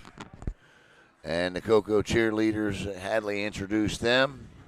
Want to thank Principal Denise Stewart, Athletic Director David Kintai, Head Coach Ryan Schneider. And I want to thank all of our sponsors tonight. Total Spine and Orthopedics, Tails at the Barkery, Gamers R Us, Dean Stewart Photography, our newest sponsor on the Brevard Sports Network family of sponsors, Technique Boxing, located right here in Cocoa, 1541 North Cocoa Boulevard. Since 2012, Technique has been more than a gym. It's a community, and it really is. It's a place where beginners, youth, and seasoned fighters train side by side, building strength, skill, and confidence. This isn't just cardio with gloves. It's real boxing, real boxing training, and real results guided by experienced coaches and fueled by a family atmosphere. For more information, Technique Boxing, TEKNIQUE boxing.com. And again, you can check them out on Facebook, Instagram, YouTube, TikTok, and X.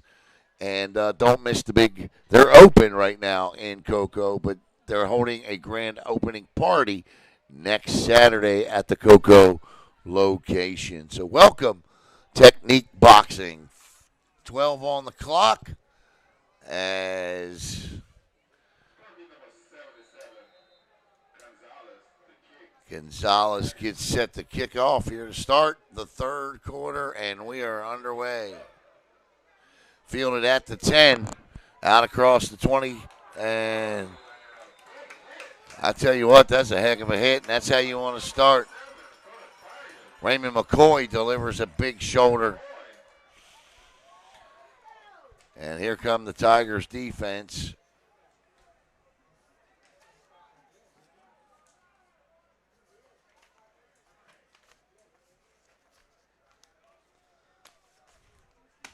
I said it in the first half, and I want to say it again in case they didn't hear me, but I want to say hello to Carolyn Johnson, 30-year teacher here at Cocoa. Her husband, Wayne, going through some health issues, and we just want to say, Wayne, we're praying for you, buddy, and get well, and let's hope these Cocoa Tigers go out here in this second half and go get that win for you.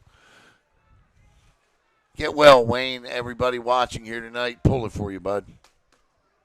11:54. And Johnson, the quarterback, had a great first half, 2 touchdowns. Turns, gives, holds there. Closes quickly, closes again. And Cocoa and that dark side defense looked good right there. That's going to be a loss of about 3.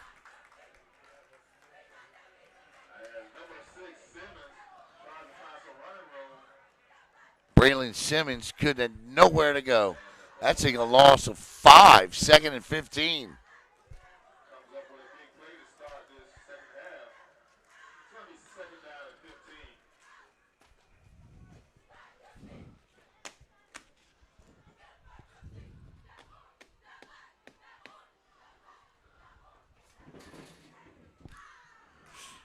Sounds like somebody just fell off the roof up there.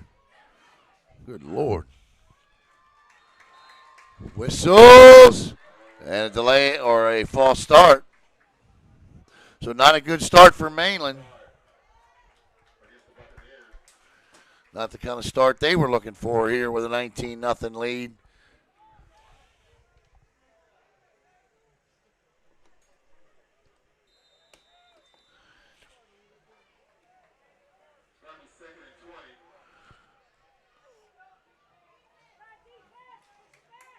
Sorry about that. I don't even know why I did that. 2nd and 20.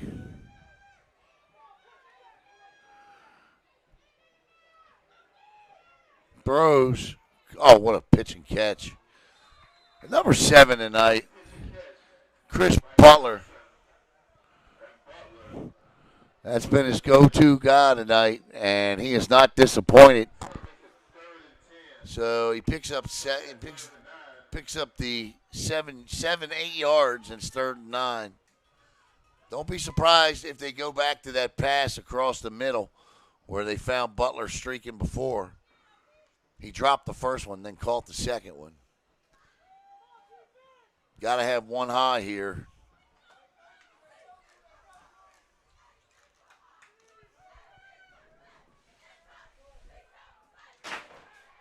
Throws, and there it is.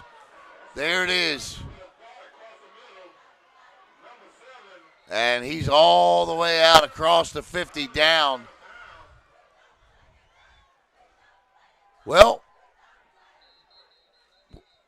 we saw it, called it, and they ran it, and they couldn't stop it.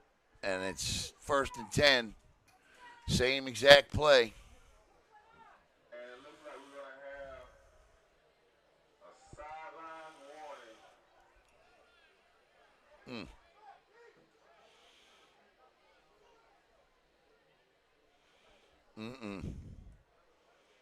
Yep, it's going to be a sideline warning against the Buccaneers.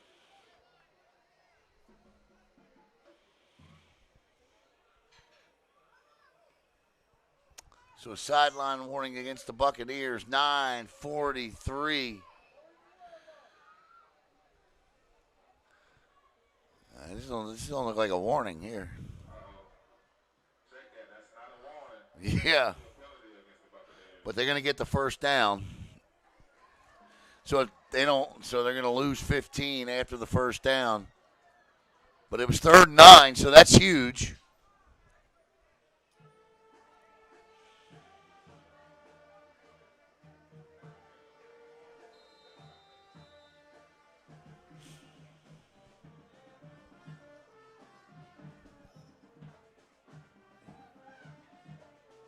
Johnson with a guy in the backfield.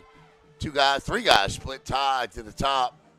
Turns, just gives to the back. He bounces off and wrapped up twice. Nice job.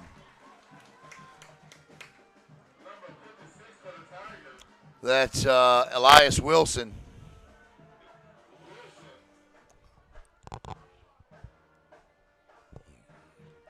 Wilson wrapped him up and made the stop. 2nd and 10.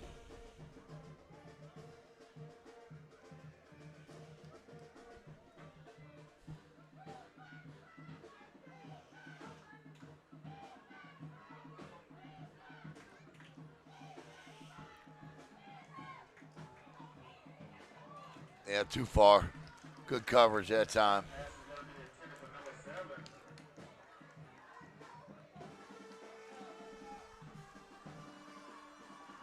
Step for step with him that time.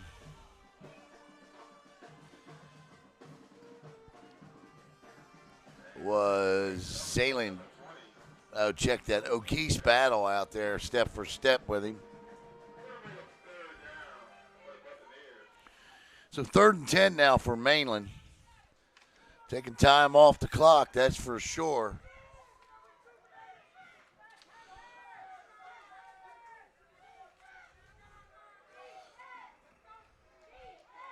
Johnson back in the pocket. He's going to run with it. They better get him. Oh, and it's going to be 4th and 2. So he picks up 8. This is holding. This is in the area of holding. Coco may decline this.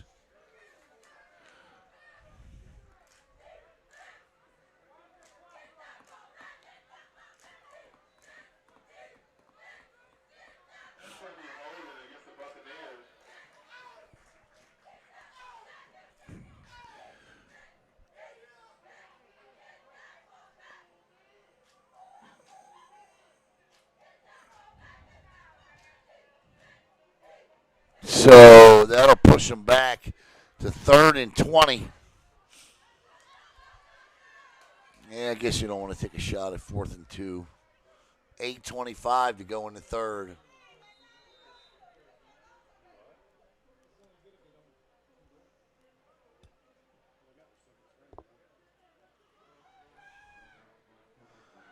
Well, just keep your eye on number 7 again. And that route, Coco has not stopped it tonight. The only thing that has is the fact that he dropped it. Johnson wants it. He's going to run with it. He's going to slide. Smart man. So that'll bring up 4th down, and Mainland. Listen, Mainland may not have scored on that drive, but if you're the Bucs, you got to be happy. You shoot enough time off to take one more possession off of that clock. You'd rather score, even if it's just 3, but you'll take that. Chris Butler's on the punt, amongst the other things he's done tonight. Tigers could use a big play here on special teams.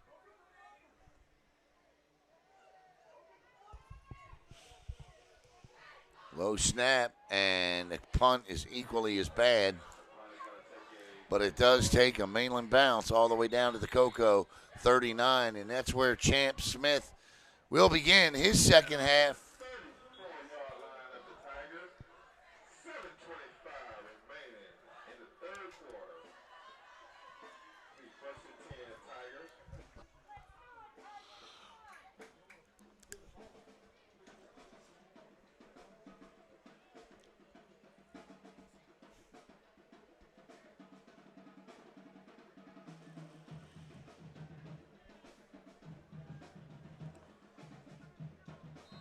Mainland had that football for half a quarter.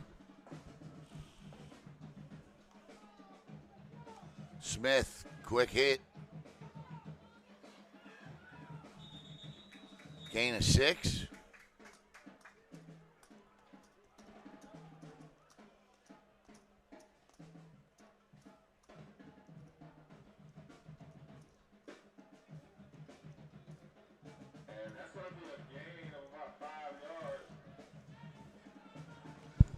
So they'll call it 6. 2nd and 4 for Smith and company. Double split equally to each side. Smith turns, gives. It's Cannon McCarthy. McCarthy with a first down. Cross midfield. And it'll be 1st and 10 for the Tigers at the Buccaneer. No, check that. He does not cross the 50. Still in the Coco side of the field at the Tiger 47. Smith. Yeah, I mean, you can't do it. I mean, you absolutely cannot do this.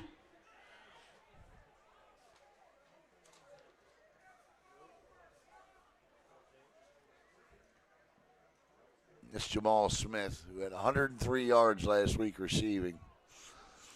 Coco's got some great receivers down at the JV level as well. Lots of guys down there could be 6-quarter guys, and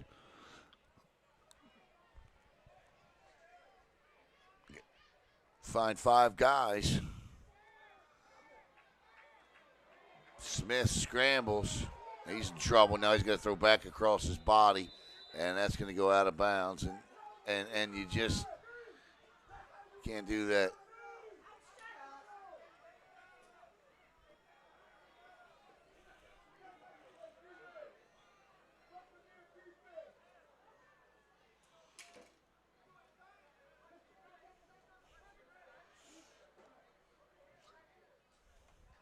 Third down.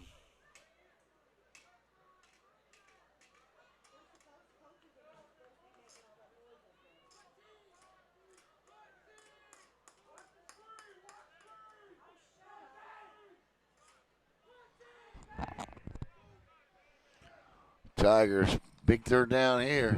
Smith is going to try and run for it. He's got it. He slides. He's got the first down. Gain of 13. His number. And Coco with a first down.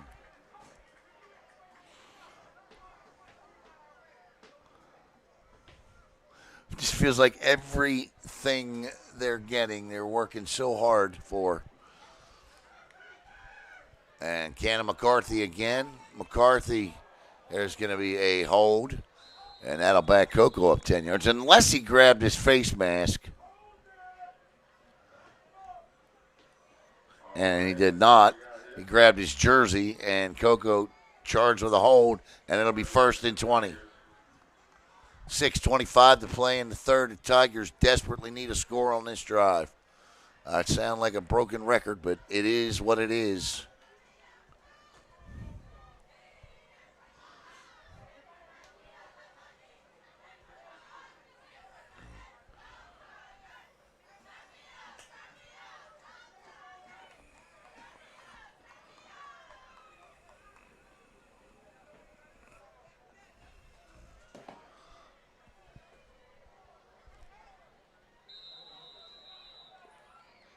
We're going to get a water break. So, with a water break on the field, we'll step aside, take one ourselves here on Brevard Sports Network. 19-0 Mainland over Coco.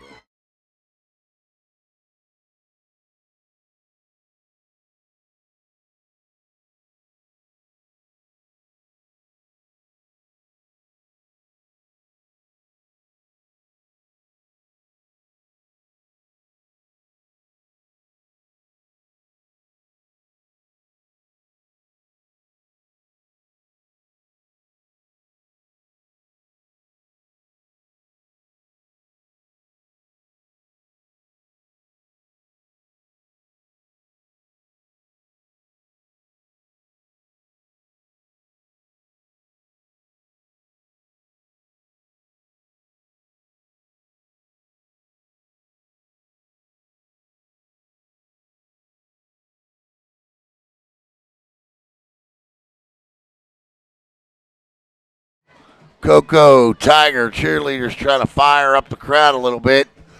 And so is the Tigers offense. Champ Smith drops back in trouble. Down goes Smith. The champ is down, and that'll be a sack, and it'll bring up third down at about 15.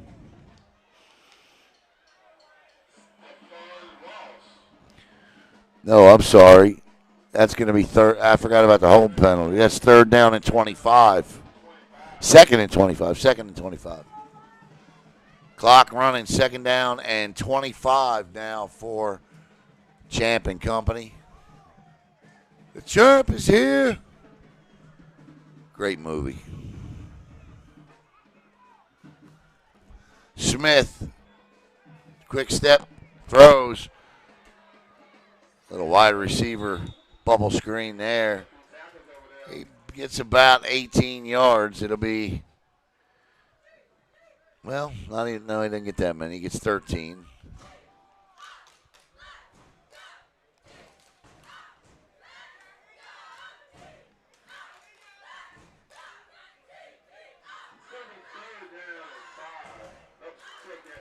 I'm going to tell you, when the cheerleaders stomped on those bleachers, they scare me.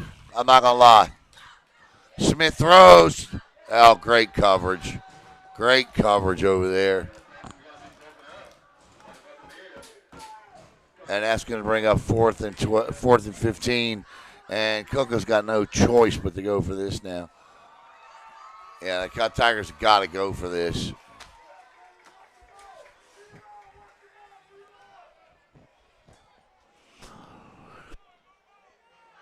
Who knows what a conversion on 4th and 15 can spark.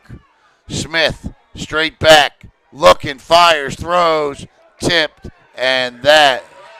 Oh, wow. They're going to throw a flag on a tip ball. You can't have pass interference on a tip ball, but they're going to get one.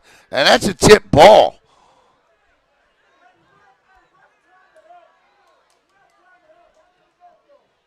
You can't, I mean, the white hat needs to be in there telling them you can't have a flag on a tip ball.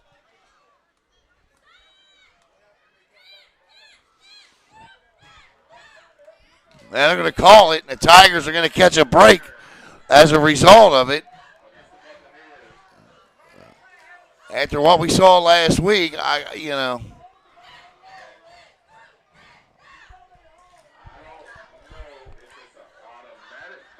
it's 15 yards. It's going to be close. It's not an automatic first. Not an automatic. And if it is 15, the Tigers will have it, and they got it. So they pick it up. And that's huge for Coco. Now they got to make something of it.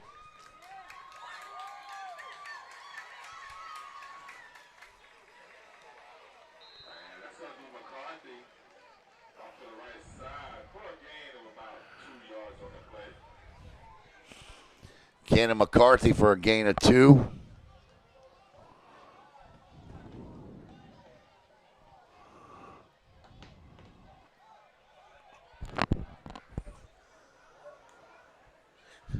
Play action turns, little throw flare out to Silverzon, and Silverzon is gang tackled to the ground. And number 8's helmet come off, and he's got to come out for a play. That's at any level.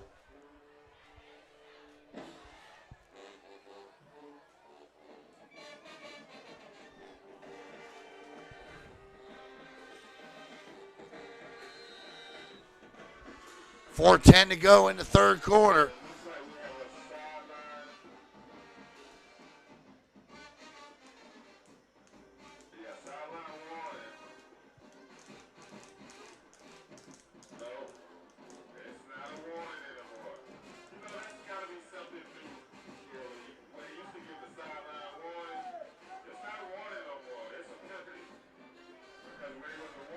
Sideline penalty there against Mainland. I don't know who's doing what to cause that, but that's the second one. They got one warning, and the last 2 flags have been marched off. 4:10 to go in the third, and the Tigers are looking to put their first points of the board tonight.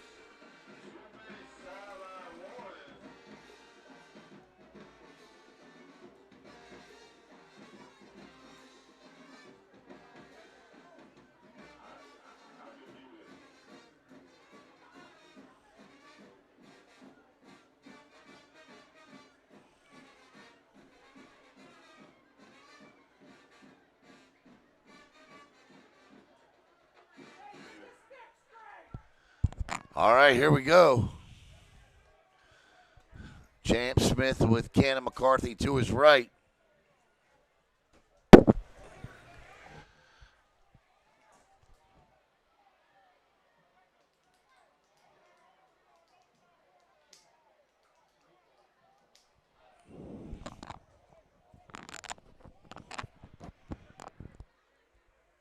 There's Silverzon in the H-back position. I don't know what the holdup is here.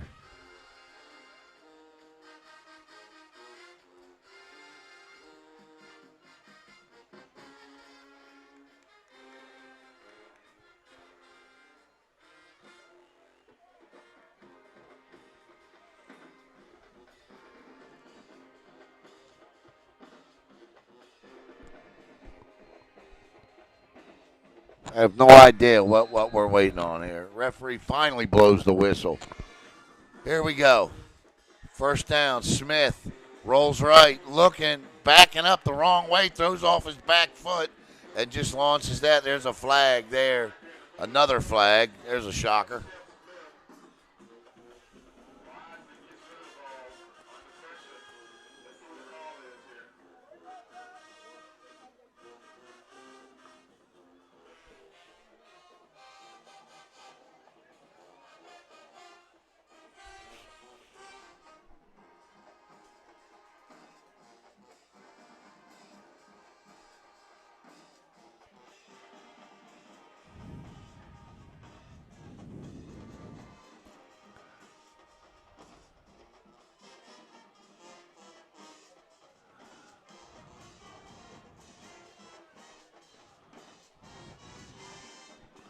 Here we go again with 20 minutes between plays.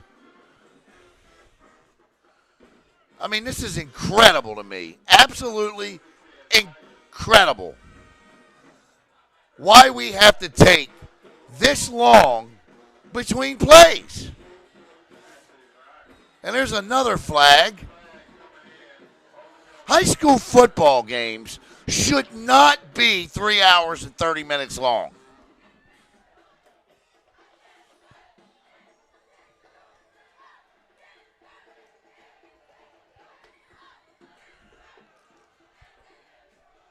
And I don't know what this flag. I mean, there's another flag that came flying. This was going against Cocoa, and the Tigers have all of a sudden shot themselves in the foot here. When and where, I have no idea, because literally you could have run a mile in the 4 minutes between each of these snaps.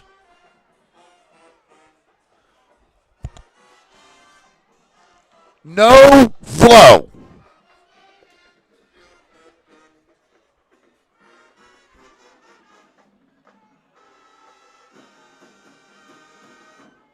And now the ball's all the way back. I mean, that is, the Tigers now have second and a trip to Vero Beach for a first down.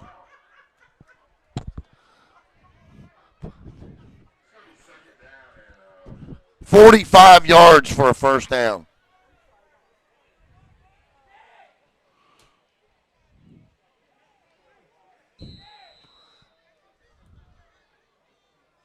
That's where the Tigers will be next week, and it won't get much easier if they don't get some of these mistakes cleaned up. Champ lets one fly. I'm not sure who he's throwing that to. And that'll bring up third down. Yeah, Hadley says he thinks that was a mix-up. Yeah, I'll agree. I concur.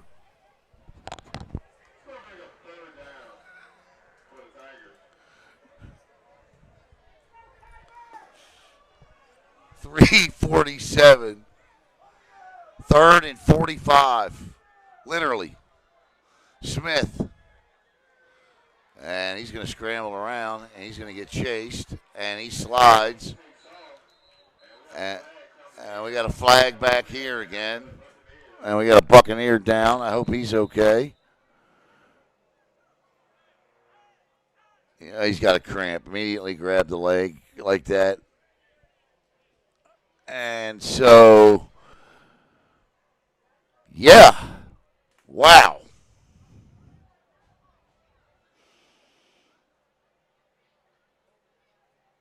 There's another cramp.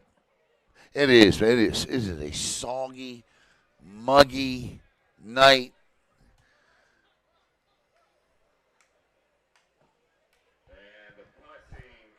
And here comes the punt team for fourth down.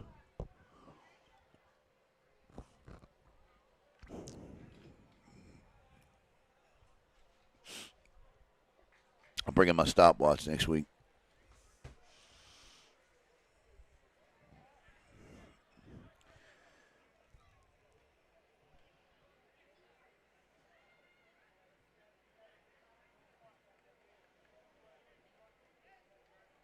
All right, that young man's up. Number 52. Tommy Bostic gets up, and he'll limp off and get some cramp therapy. I'm curious as to what the flag is. I still don't know.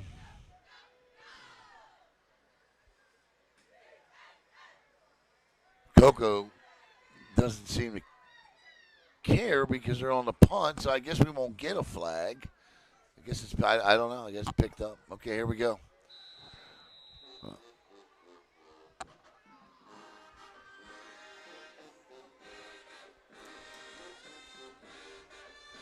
His punts have just gotten progressively better tonight. I mean, this is a beautiful punt, and Mainland will take over at their own 5. Great punt. Just an absolute beaut, Clark.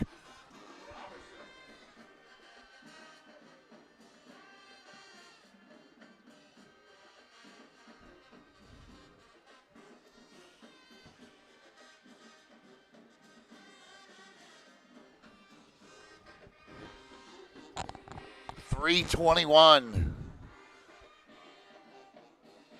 Mainland on their way to picking up their first, at least since 2007. I don't know how many times. You know, we live in a Max Preps world, right? So it's like nothing happened before 2007 or 2004. But Max Preps list Coco and Mainland playing 4 times in a time frame that they have kept up.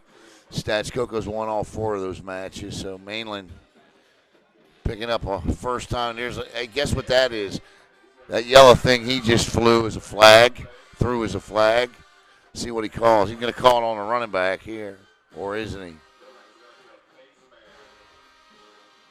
Face mask, okay. So personal foul, face mask. Oh, they're going to call it against Mainland.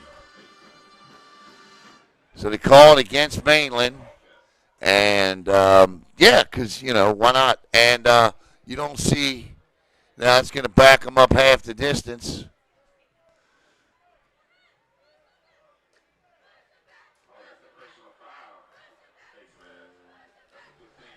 So that'll move them, and let's see here, what is it, on the 5, that'll move them 2 yards.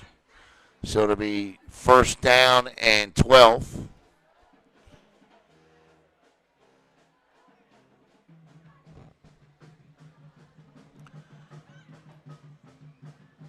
Tigers need to try to make it right here. They need to make a call where they pull a stunt, force a turnover, score a defensive touchdown. Right here is the place to make this happen.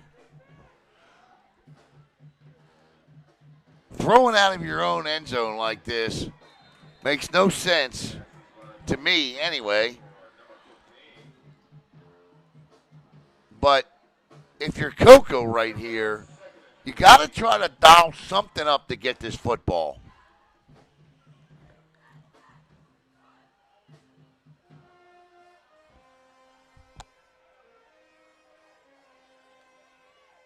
Change the momentum here. This is where your playmakers have got to step up and make a play. They're going to throw again out of the end zone. Throws. And he throws it away. And that's going to be third down now.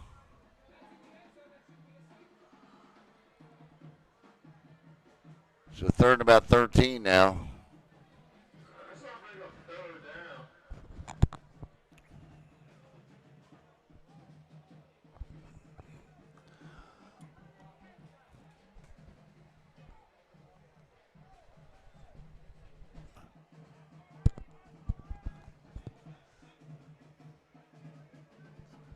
I mean, you know, why?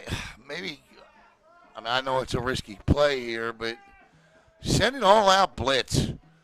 Send the house here. Force this quarterback to make a bad throw. Well, that's not going to happen there. And oh my goodness gracious! He's going to call a flag. He's going to throw a flag on that. Is he going to call a late hit out of bounds on that?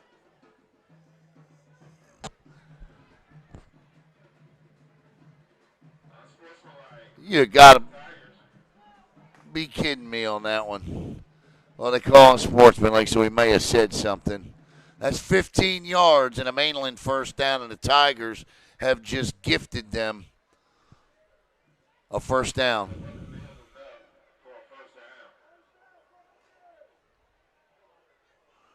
Merry early Christmas on that one, because their backs had the shadows of the goalpost on them.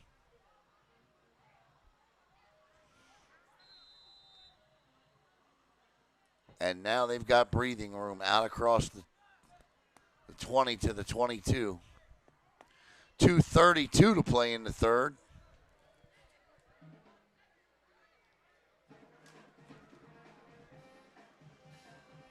And, yeah, he just crossed.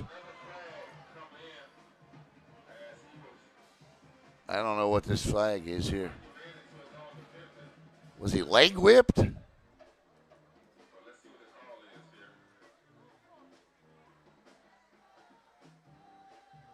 Or is it a hold? Oh, my goodness.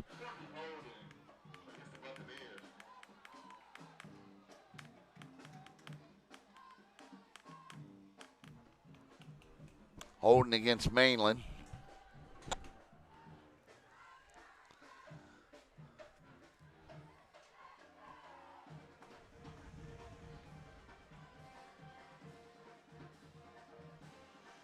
So there'll be no post-game show tonight,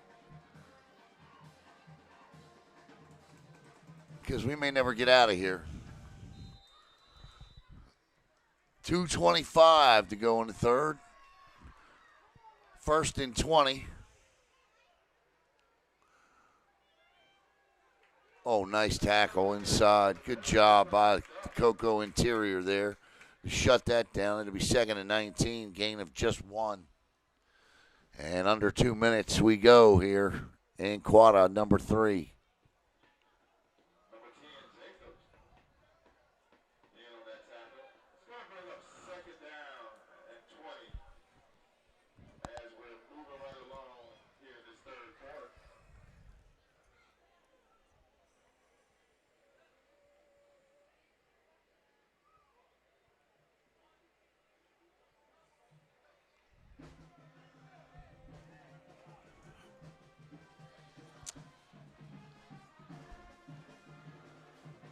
Quarterback our way. And out of bounds. And there's a flag. No, I'm kidding.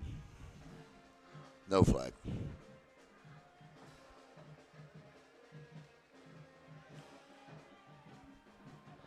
Third down and 15.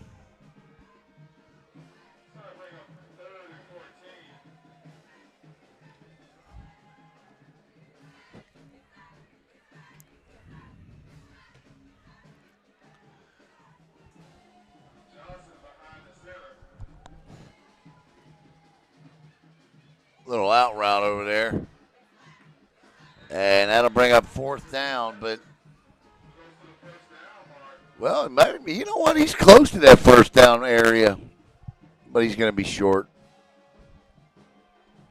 And here comes the punt team for Mainland, and Coco will get yet another opportunity on offense.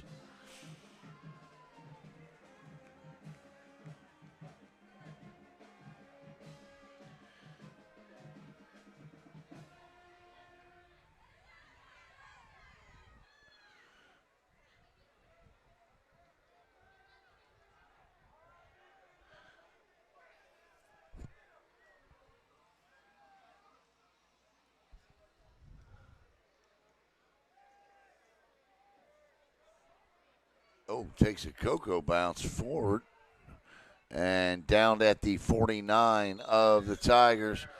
And so Champ Smith and the Tigers got decent field position, good field position, in fact, 49-yard line, and they got to make something happen here. How about a play action and snap one down the middle of the field? Send Tank White on a post here and drop one in, put 6 on the board here. Let's see it happen, gentlemen.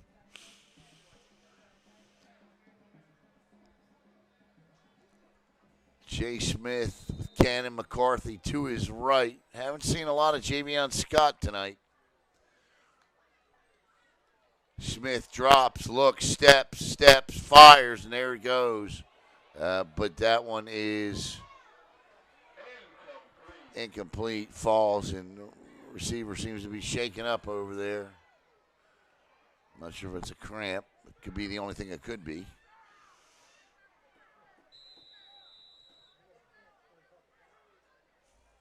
And now he runs back, and so it'll be 2nd and 10. 13 seconds to play in the third.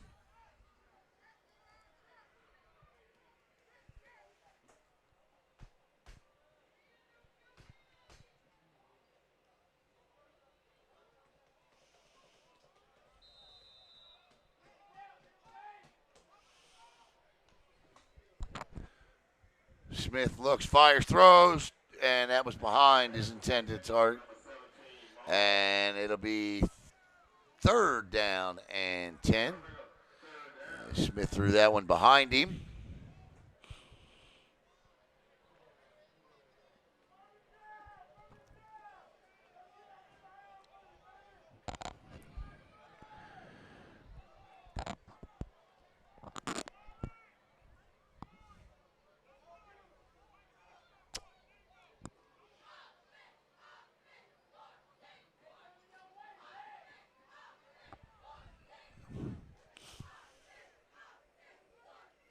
Smith, a dart, and that is perfect execution.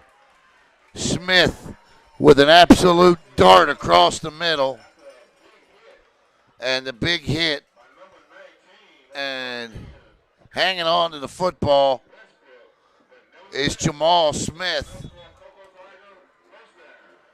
And the Tigers have a 1st down, and that's the end of the third quarter. Back with the fourth quarter in a moment.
I want to thank Chrissy Lindbeck, our fourth quarter sponsor. Fourth quarter Tiger quarter, we'll find out. Little play action, little pop over to Jamal, and nicely read by Mainland as the two teams change sides of the field.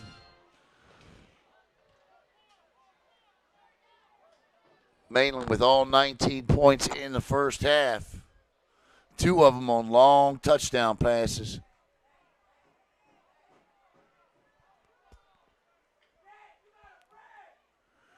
And the Tigers' offense just cannot get anything going consistently, and that is thrown away.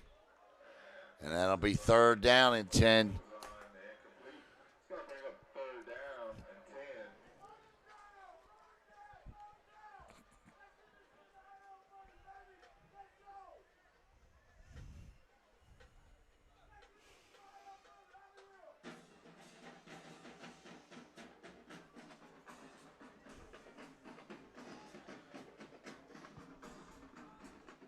Smith, third, that's his 4-down territory for sure.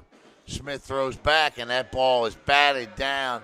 He does not get it over the hands of the rushing Amarion Lane, and that'll bring up 4th down, and the Tigers are obviously going for it.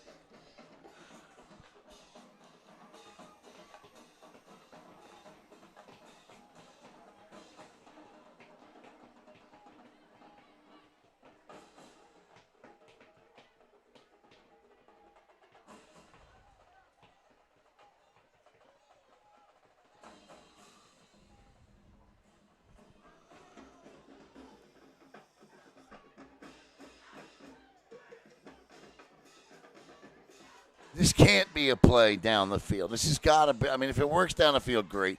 But this has got to be something to the sticks. Get the first down. Don't try to go downfield. You haven't been able to do it all game. To think you can do it here, no. Smith, get to the sticks. And there you go. And there you go. Get to the sticks. They do it. And now they're inside the Dean Stewart Photography red zone. And the Tigers start the fourth quarter with an opportunity here. He ran right to the first down marker and turned around. They try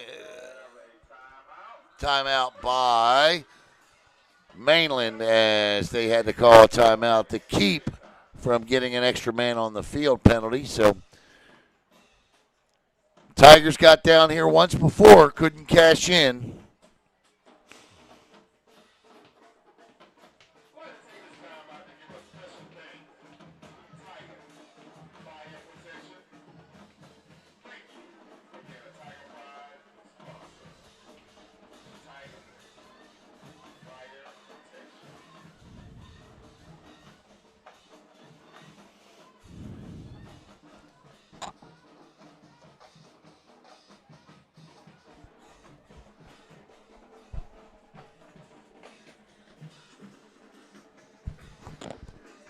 See what the play call will be here. 11:01 to go in the game. Tigers need 8.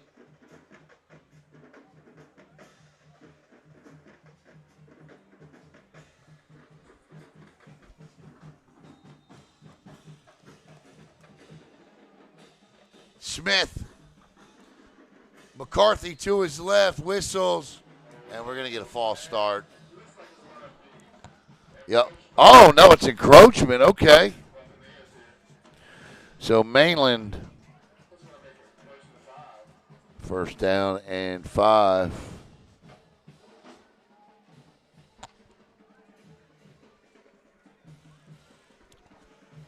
How wild would it be if Coco could come back and steal this thing? McCarthy cuts back. Great cut. And he is greeted by Sean Holmes, the linebacker. Cannon McCarthy.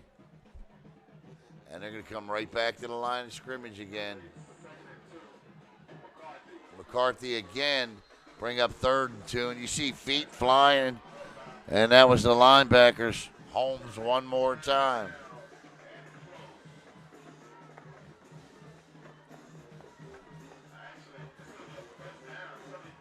So it's now 1st and goal for Coco. Cannon McCarthy looking to get in the end zone here.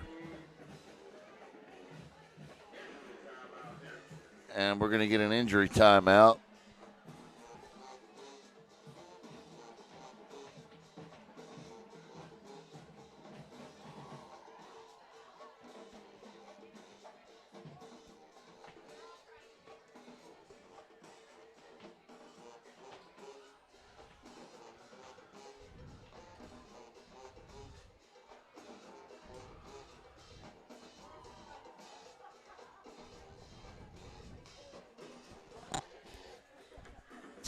.16 to play in the fourth.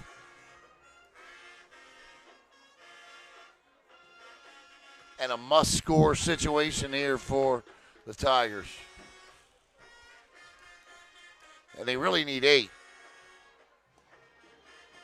Because a touchdown and a field goal times 2 is 14. They need 3 touchdowns. They need 8, and a field goal to tie. And that's 3 possessions in 10 minutes. So this is a must-have. Champ Smith, man in motion. Oh, he snaps and gives it to him. And, oh, my goodness, I thought he cut back. And he is drilled down. Coming back, that was number 84, Cayman Varys. And the young speedster with 4.4, 4.3 speed tried to turn the corner, but not very big. And you lay a piece of shoulder pad into Kamen, and you can knock him down pretty good. And there you saw it. It's going to be a good one day. He's young.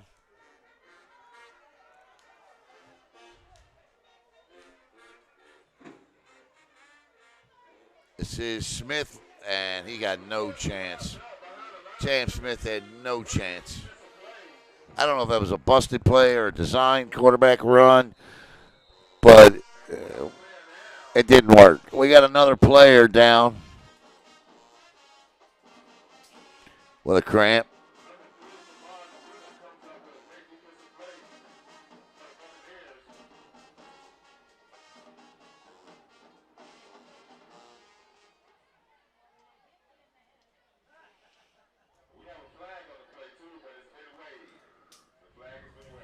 Flag has been picked up and waved off. And then thrown one in a while.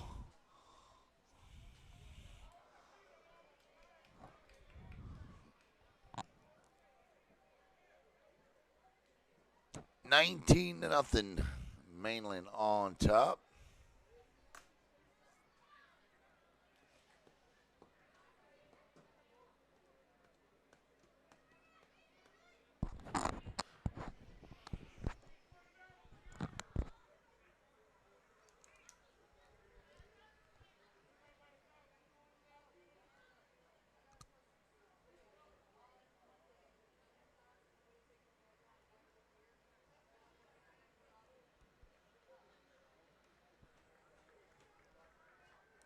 Okay, everybody's up.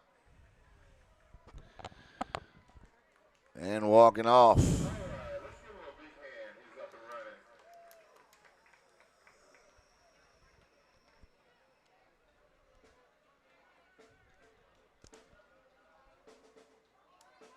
It's number 17 down there battling the cramps.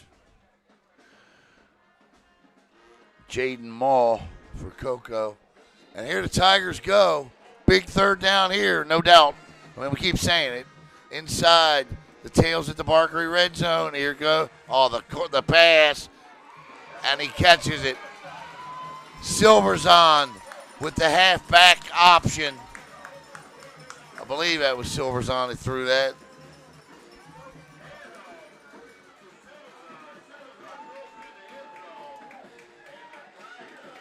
And finally, the Tigers get in the end zone with a bit of trickeration.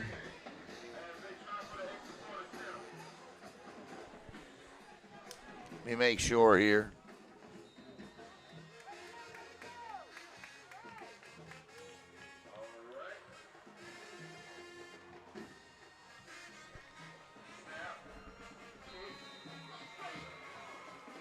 And the kick is good. Okay. So, Tigers elect to go for one instead of two. Interesting strategy.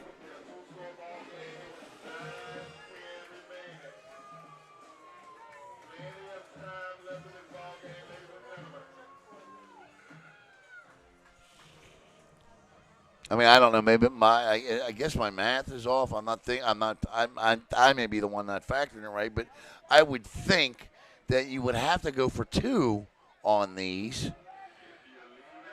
to put yourself to within a 3-possession game.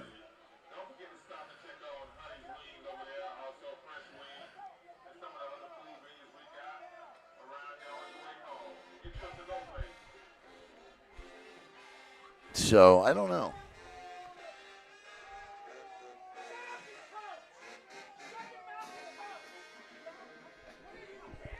Well, I'm just trying to get to 19 the quickest. So I don't, you know.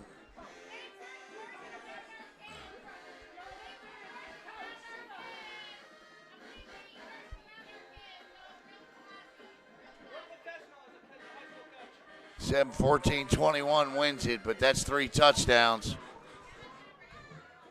And with 9:10 to go,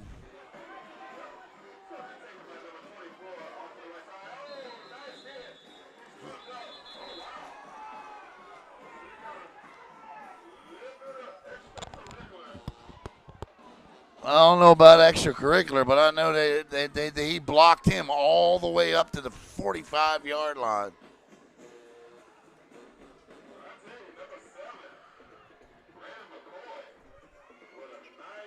I can't hear you. Am I getting what? No. Who are they cursing? Oh, wow. Uh,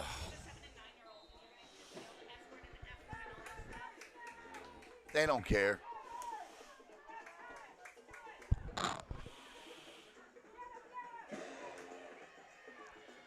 And that's what you got to do.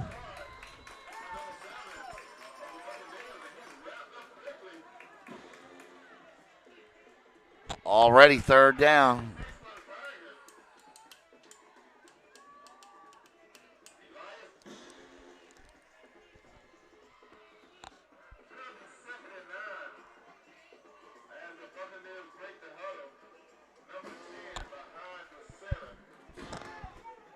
Second down. My apologies. Second down, 9. Oh, my goodness. You cannot give that up. And they do. And what a run. What a run.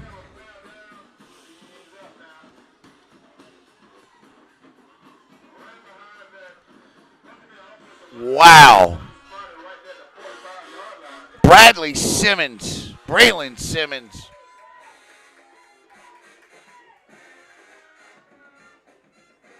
Look at, ball's on the ground. Wow. Opportunity there.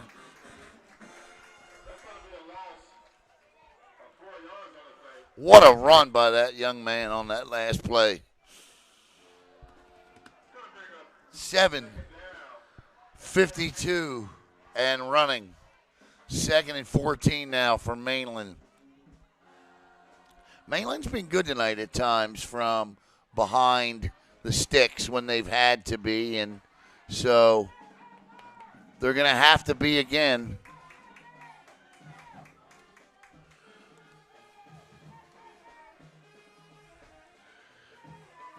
Oh.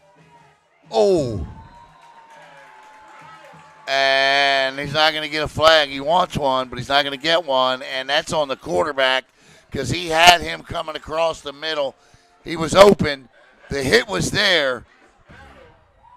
O'Keefe's battle.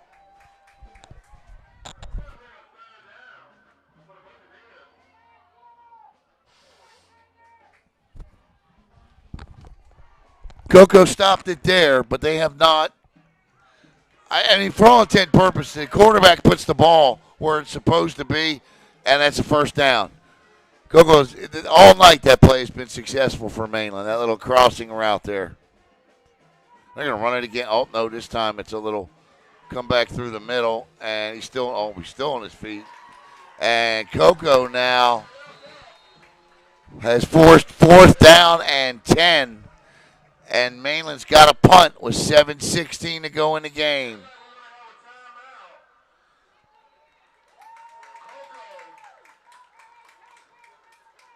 Why is Coco taking a timeout? Oh, water break. Okay. All right, Coco and Mainland in a water break. Might have an interesting one here. We'll be right back.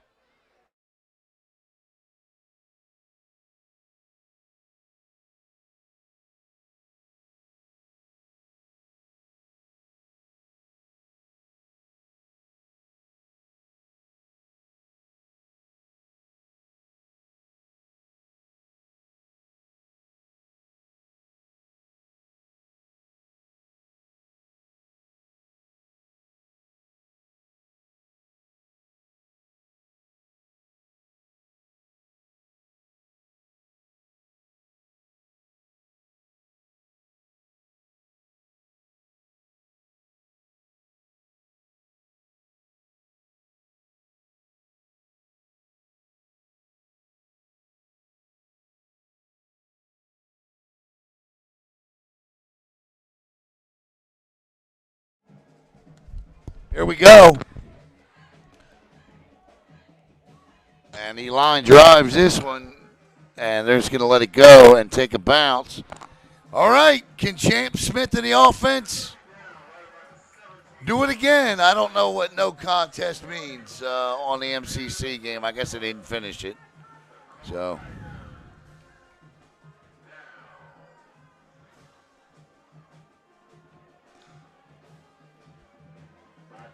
no post-game show tonight because, well, it'll be tomorrow morning. 7-11.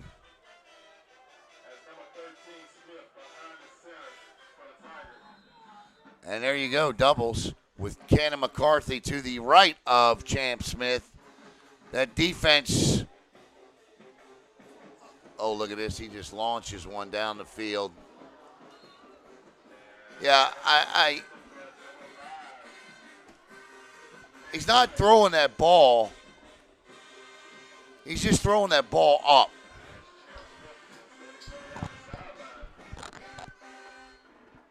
And it's go get it. That's not the offense here. The offense here is you throw that ball down that sidelines. We saw it 1,000 times, Hart to Boggs. We saw it, Boda to Farmer. Oh, my. I don't think, that's a nice pass, but I don't think that, what's his number? Number 9. I don't think number 9, Denzel Shropshire, knew that ball was right there for him to take. And this one, 6:52, and the Tigers playing hurry up here.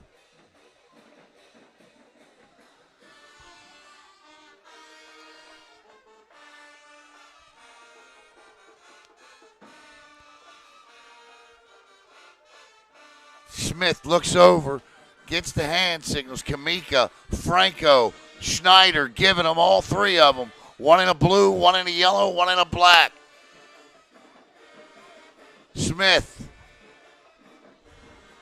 Looking, throws. Underneath, caught. Across the midfield stripe to the Mainland 49. 6:44. Clock stops to move the chain. Silver's on with the catch. And here come the Tigers.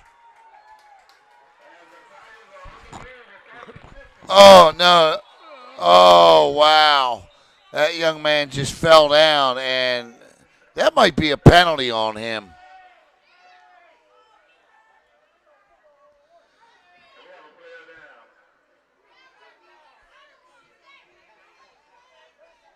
There is a flag down.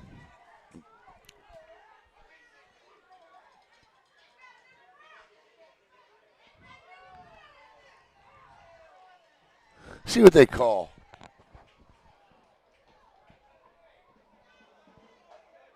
That looked a little suspicious to me.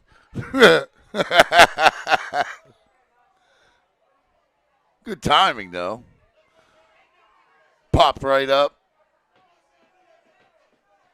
And that's what Ryan Schneider's saying to the white hat.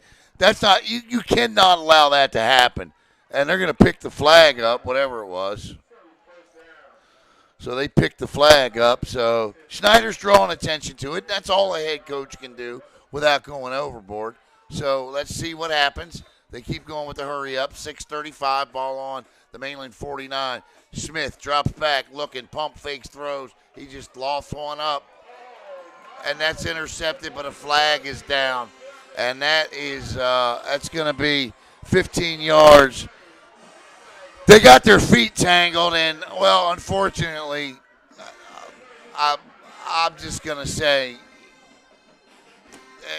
you can't get your feet tangled. They're going to throw a flag in high school every time. So to get their feet tangled, the penalty's going to go against Coco, and that's going to save Champ Smith from throwing another ball down the field into double and triple coverage. So the Tigers will pick up 15. But you take them any way you can get them.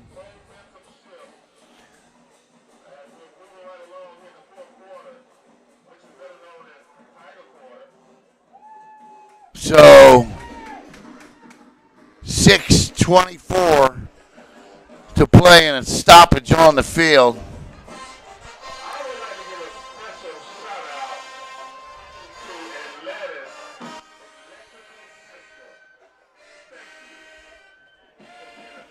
I just, and listen, I mean, I'm trying to be fair to both teams. Obviously, it's Brevard Sports Network. We want the Brevard County team to win. I mean, that's not, I don't think that's a secret here. But you can't make that call. I mean, they literally tripped over each other's feet.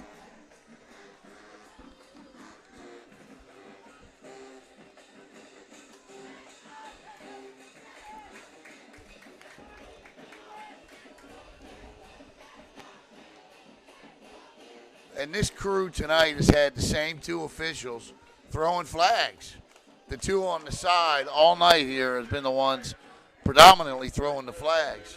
Here we go. 6:24, Smith gives to McCarthy, and he just stutter steps his way through for a gain of maybe 2, maybe 3. Hadley says 4.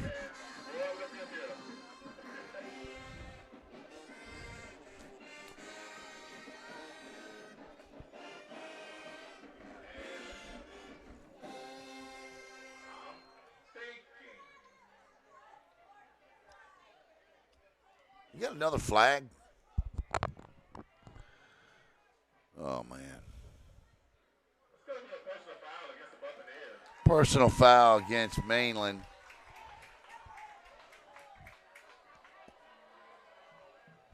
Mm.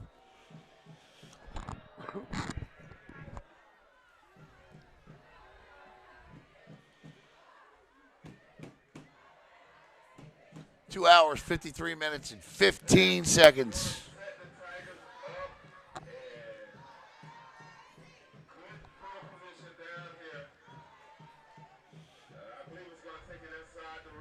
So it's going to be inside the Dean Stewart red zone, and the Tigers with another opportunity here, being gifted yards on this drive with penalties. Got to take advantage. McCarthy in motion, throws. Oh, I'm surprised. No flag call on that one. Good no call. Second down and 10. 5:59 to play in the game.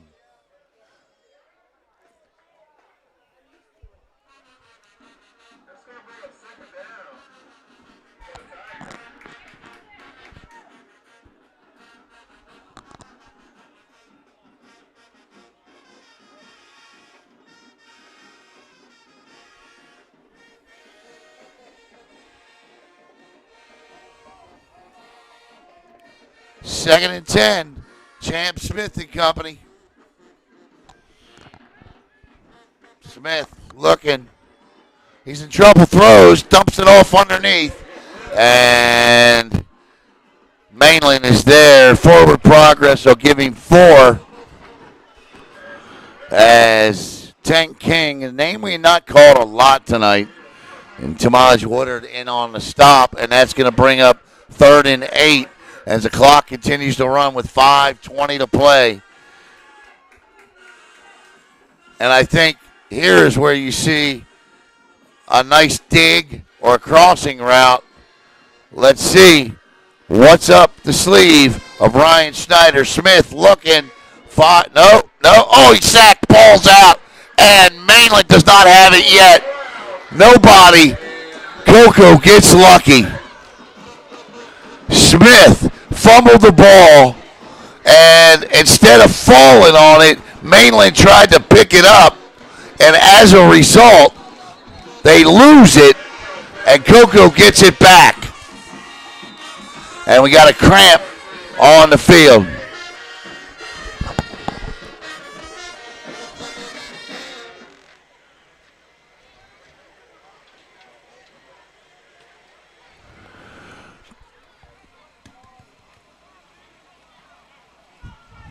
You can tell a real cramp because when you get up and you feel it, you go boom right back down, man. Remember being on the buses? I talk about this all the time. Remember being on the buses coming back from games, and then all of a sudden you'd be like dozing off, and then one of your teammates would scream at the top of his lungs and scare you out of your mind, out of your sleep. Oh, but you know their pain. You know that pain on that bus coming home. And the coach gets up, runs back, rolling the cramp out. You know that pain.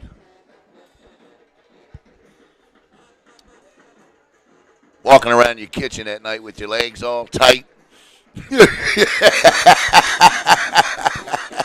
It hurts, man.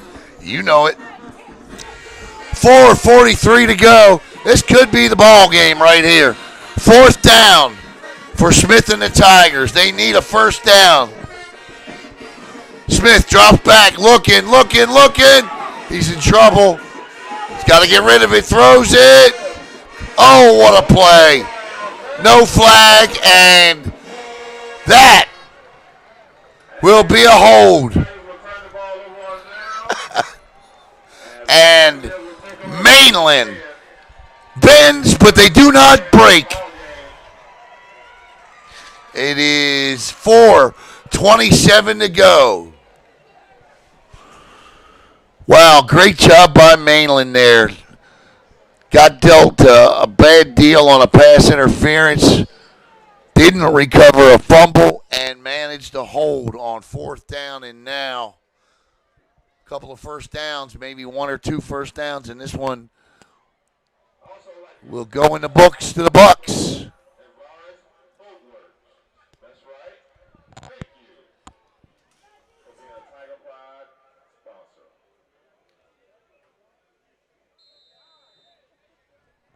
.427. Uh-oh, look at this run. That's a heck of a run, man. I tell you, that young man has had him a night. He has had him a night. When he has needed to make a run, he has delivered for his football team, and he does so again there. That's Braylon Simmons and Mainland all the way out to the 40. I appreciate everybody watching with me tonight. Thank you all for commenting. Sorry I couldn't be more interactive. I'm by myself tonight. Trying to run the count. Oh, look at this run. Oh, he fumbled. And Coco's got it, I think. No. Yep, Coco's got it. And wow. So it ain't over yet. Ball just popped out, and Coco picked it up.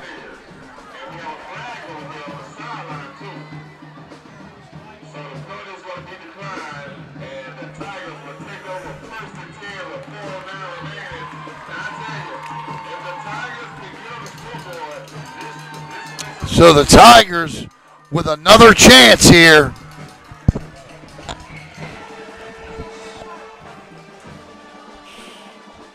First and 10 for Coco. Ball at the Mainland 48-yard line. Tigers. I'd take a shot right here. I would. I'd do a little play action, and I'd see if Tank White's down the sidelines open. See if I got one-on-one coverage over the top, and take a shot right here.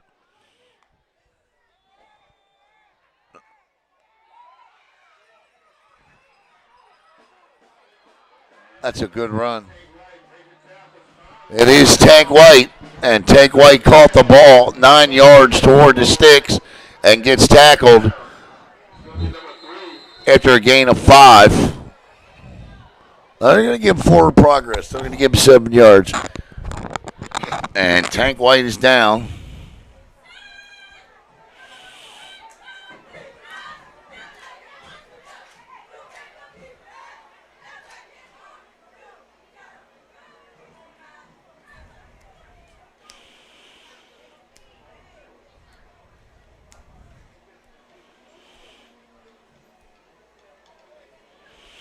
Jeremy Squatty Bell looking for a big win here tonight. And he is currently 3 minutes and 50 seconds away from it. took over last year. Mainland coming off of a state championship in 2023. Head coach departs. They lose 23 seniors. Last year start 0-5. Finish with 5 straight wins. Reach the playoffs. Build momentum going into this season. Beat Osceola in the kickoff classic. And here we are. 3:37 now.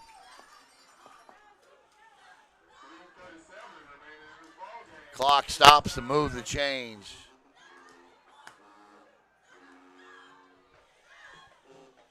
And Champ Smith with a chance here.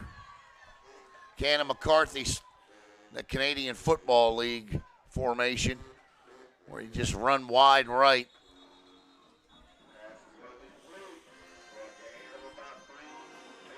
Second down and 7 after a gain of 3. 3:09 in rolling. Time not on the side of the Cocoa Tigers, who are down by 12 points, 2 scores. Whistles. We got whistles. What are these whistles? Timeout. Mainland. 2:58.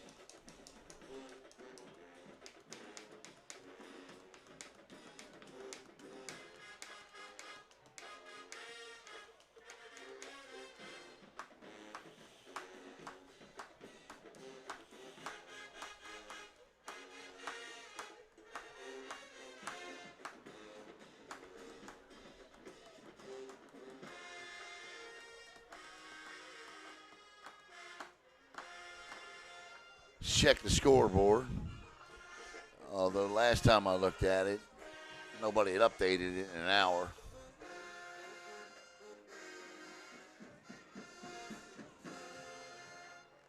See if they got any updates now. Well, they got the Mainland Cocoa score right. O'Galley 23, Rockledge 14. Merritt Island 42, Melbourne 21. Doubled them up.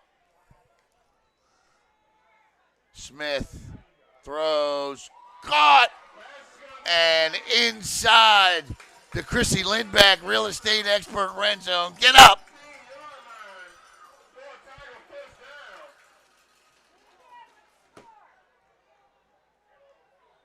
.251. The clock stops to move the chains. Tigers. That was a dart from Champ Smith. Smith throws, lofts one, caught. Did he get it? Incomplete. What? It's going to be roughing the passer, I believe. If it is, it's half the distance to the goal line. Yeah, they're going to call roughing the passer.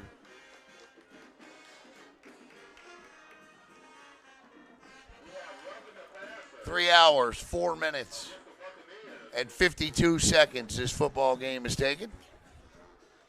2:34 left.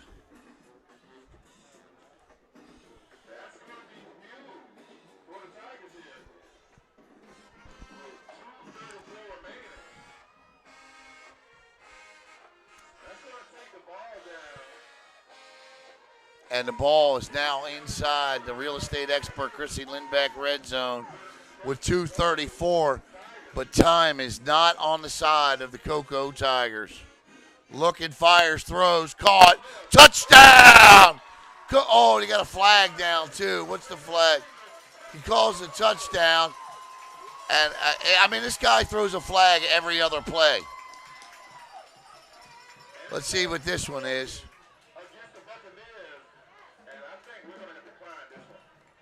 And the Cocoa Tigers score and are going to make it interesting late.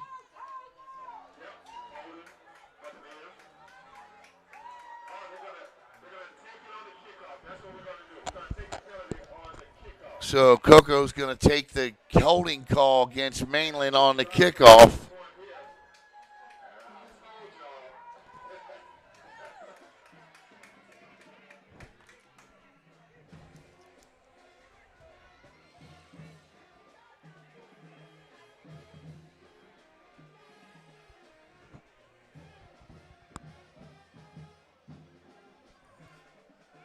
Keelan Gonzalez on for the extra point.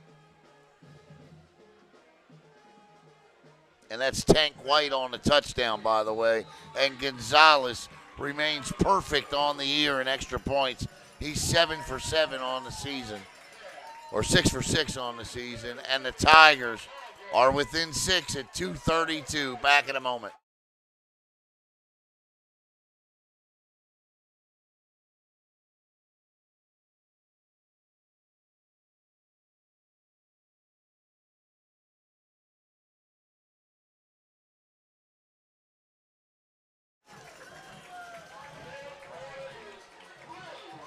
Coco's got all their timeouts, or 2 of their timeouts, I should say. I think you got to kick this thing deep.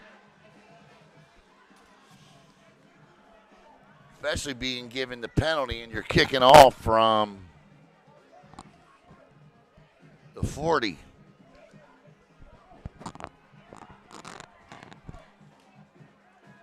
If I'm Gonzalez, I try to chip this inside the 5.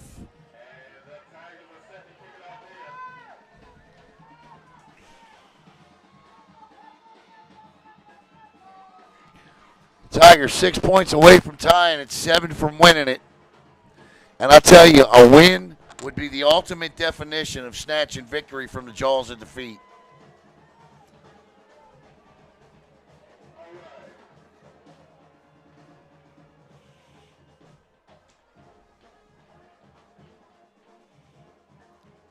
A fumble by Mainland on their last possession, their only turnover of the night, and the Tigers score points off of it.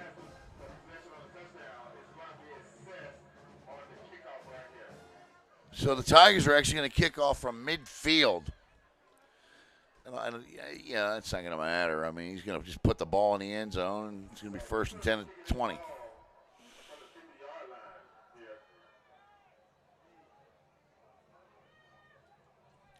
Although I will say this, it's not as you want to try the onside kick, this is the time to do it. You're kicking off from the 50.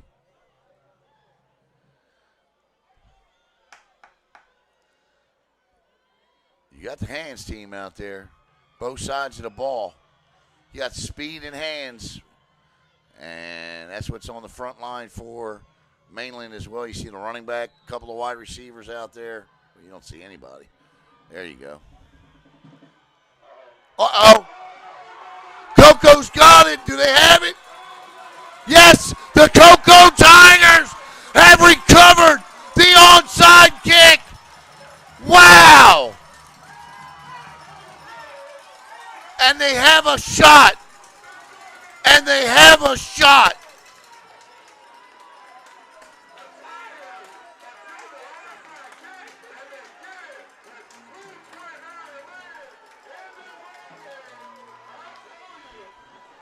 Holy smokes, the Tigers, the Cardiac Cats. Last week, now this week, they are 39 yards away from the end zone.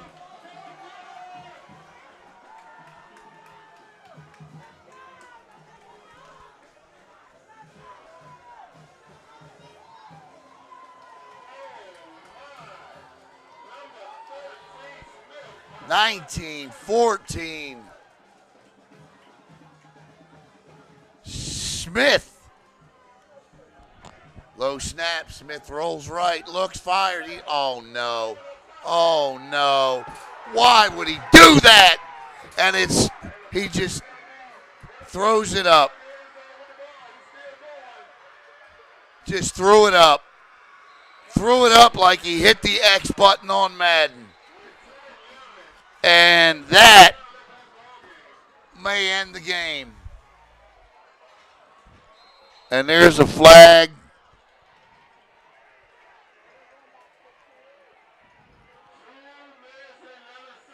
He just absolutely threw it up. Hit the X button.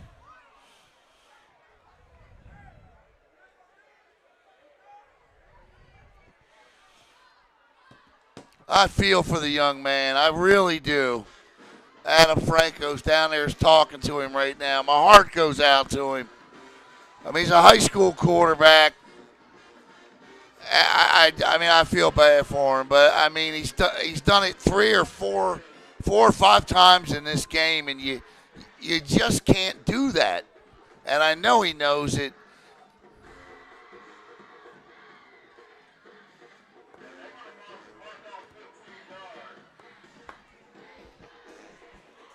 I don't know how you fix it,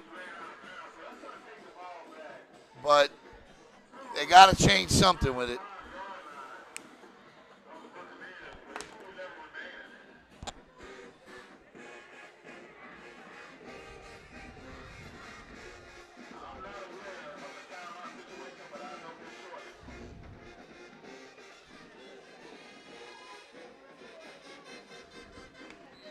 (19-14), and the Buccaneers,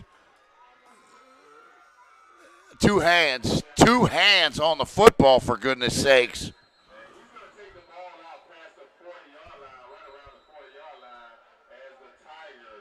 Squatty needs to tell these young men, cover the football.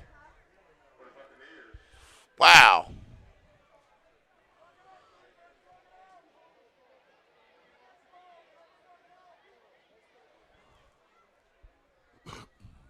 Two minutes, 4 seconds to go. And the Tigers were 41 yards from snatching victory from the jaws of defeat. And a pass that just thrown up in the air was intercepted.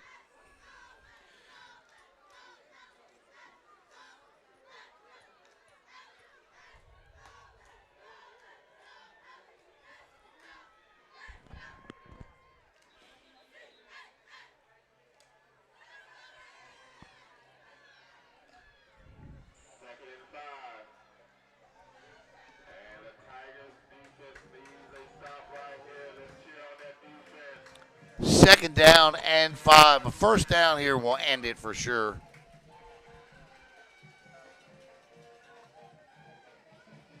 They better get that snap jumping. The other thing, too, is a running back that you have got to teach. And listen, if you're watching, you've got to teach your young running backs this, because you see it more and more at the youth level. We do a lot of youth football games on Saturdays. We're going to do 7 more games tomorrow. When you get to this point of a game, and it's a one-score game, and you got the lead in the football, second efforts aren't as important as I get it. They want to pick up those extra yards, but it's those second efforts that allow the defense to punch those balls. Second efforts are great in the first, second, third quarters, fourth quarters, but in a situation like that, you're churning in yards in that ball. If you don't have two hands on that ball, it's fair game for that defense, and they'll punch it. You see it a lot in college and the NFL. How a second effort cost a running back the ball. In some cases, it's just prudent to go down. Third down and 2.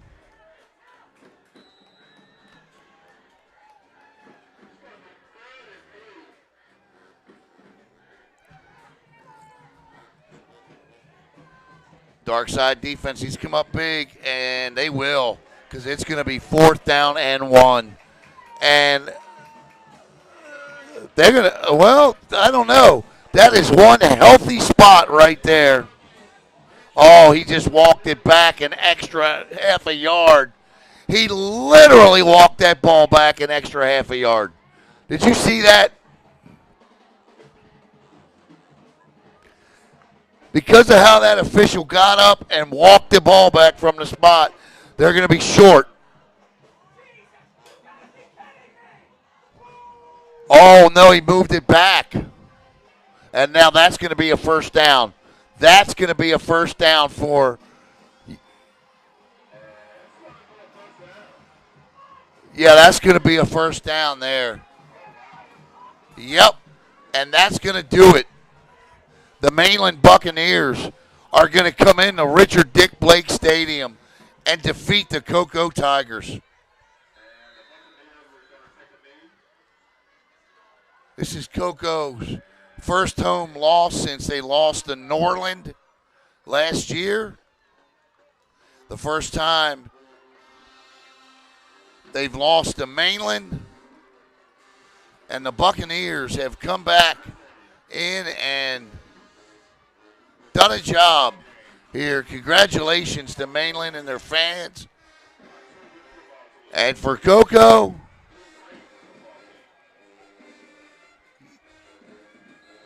you gotta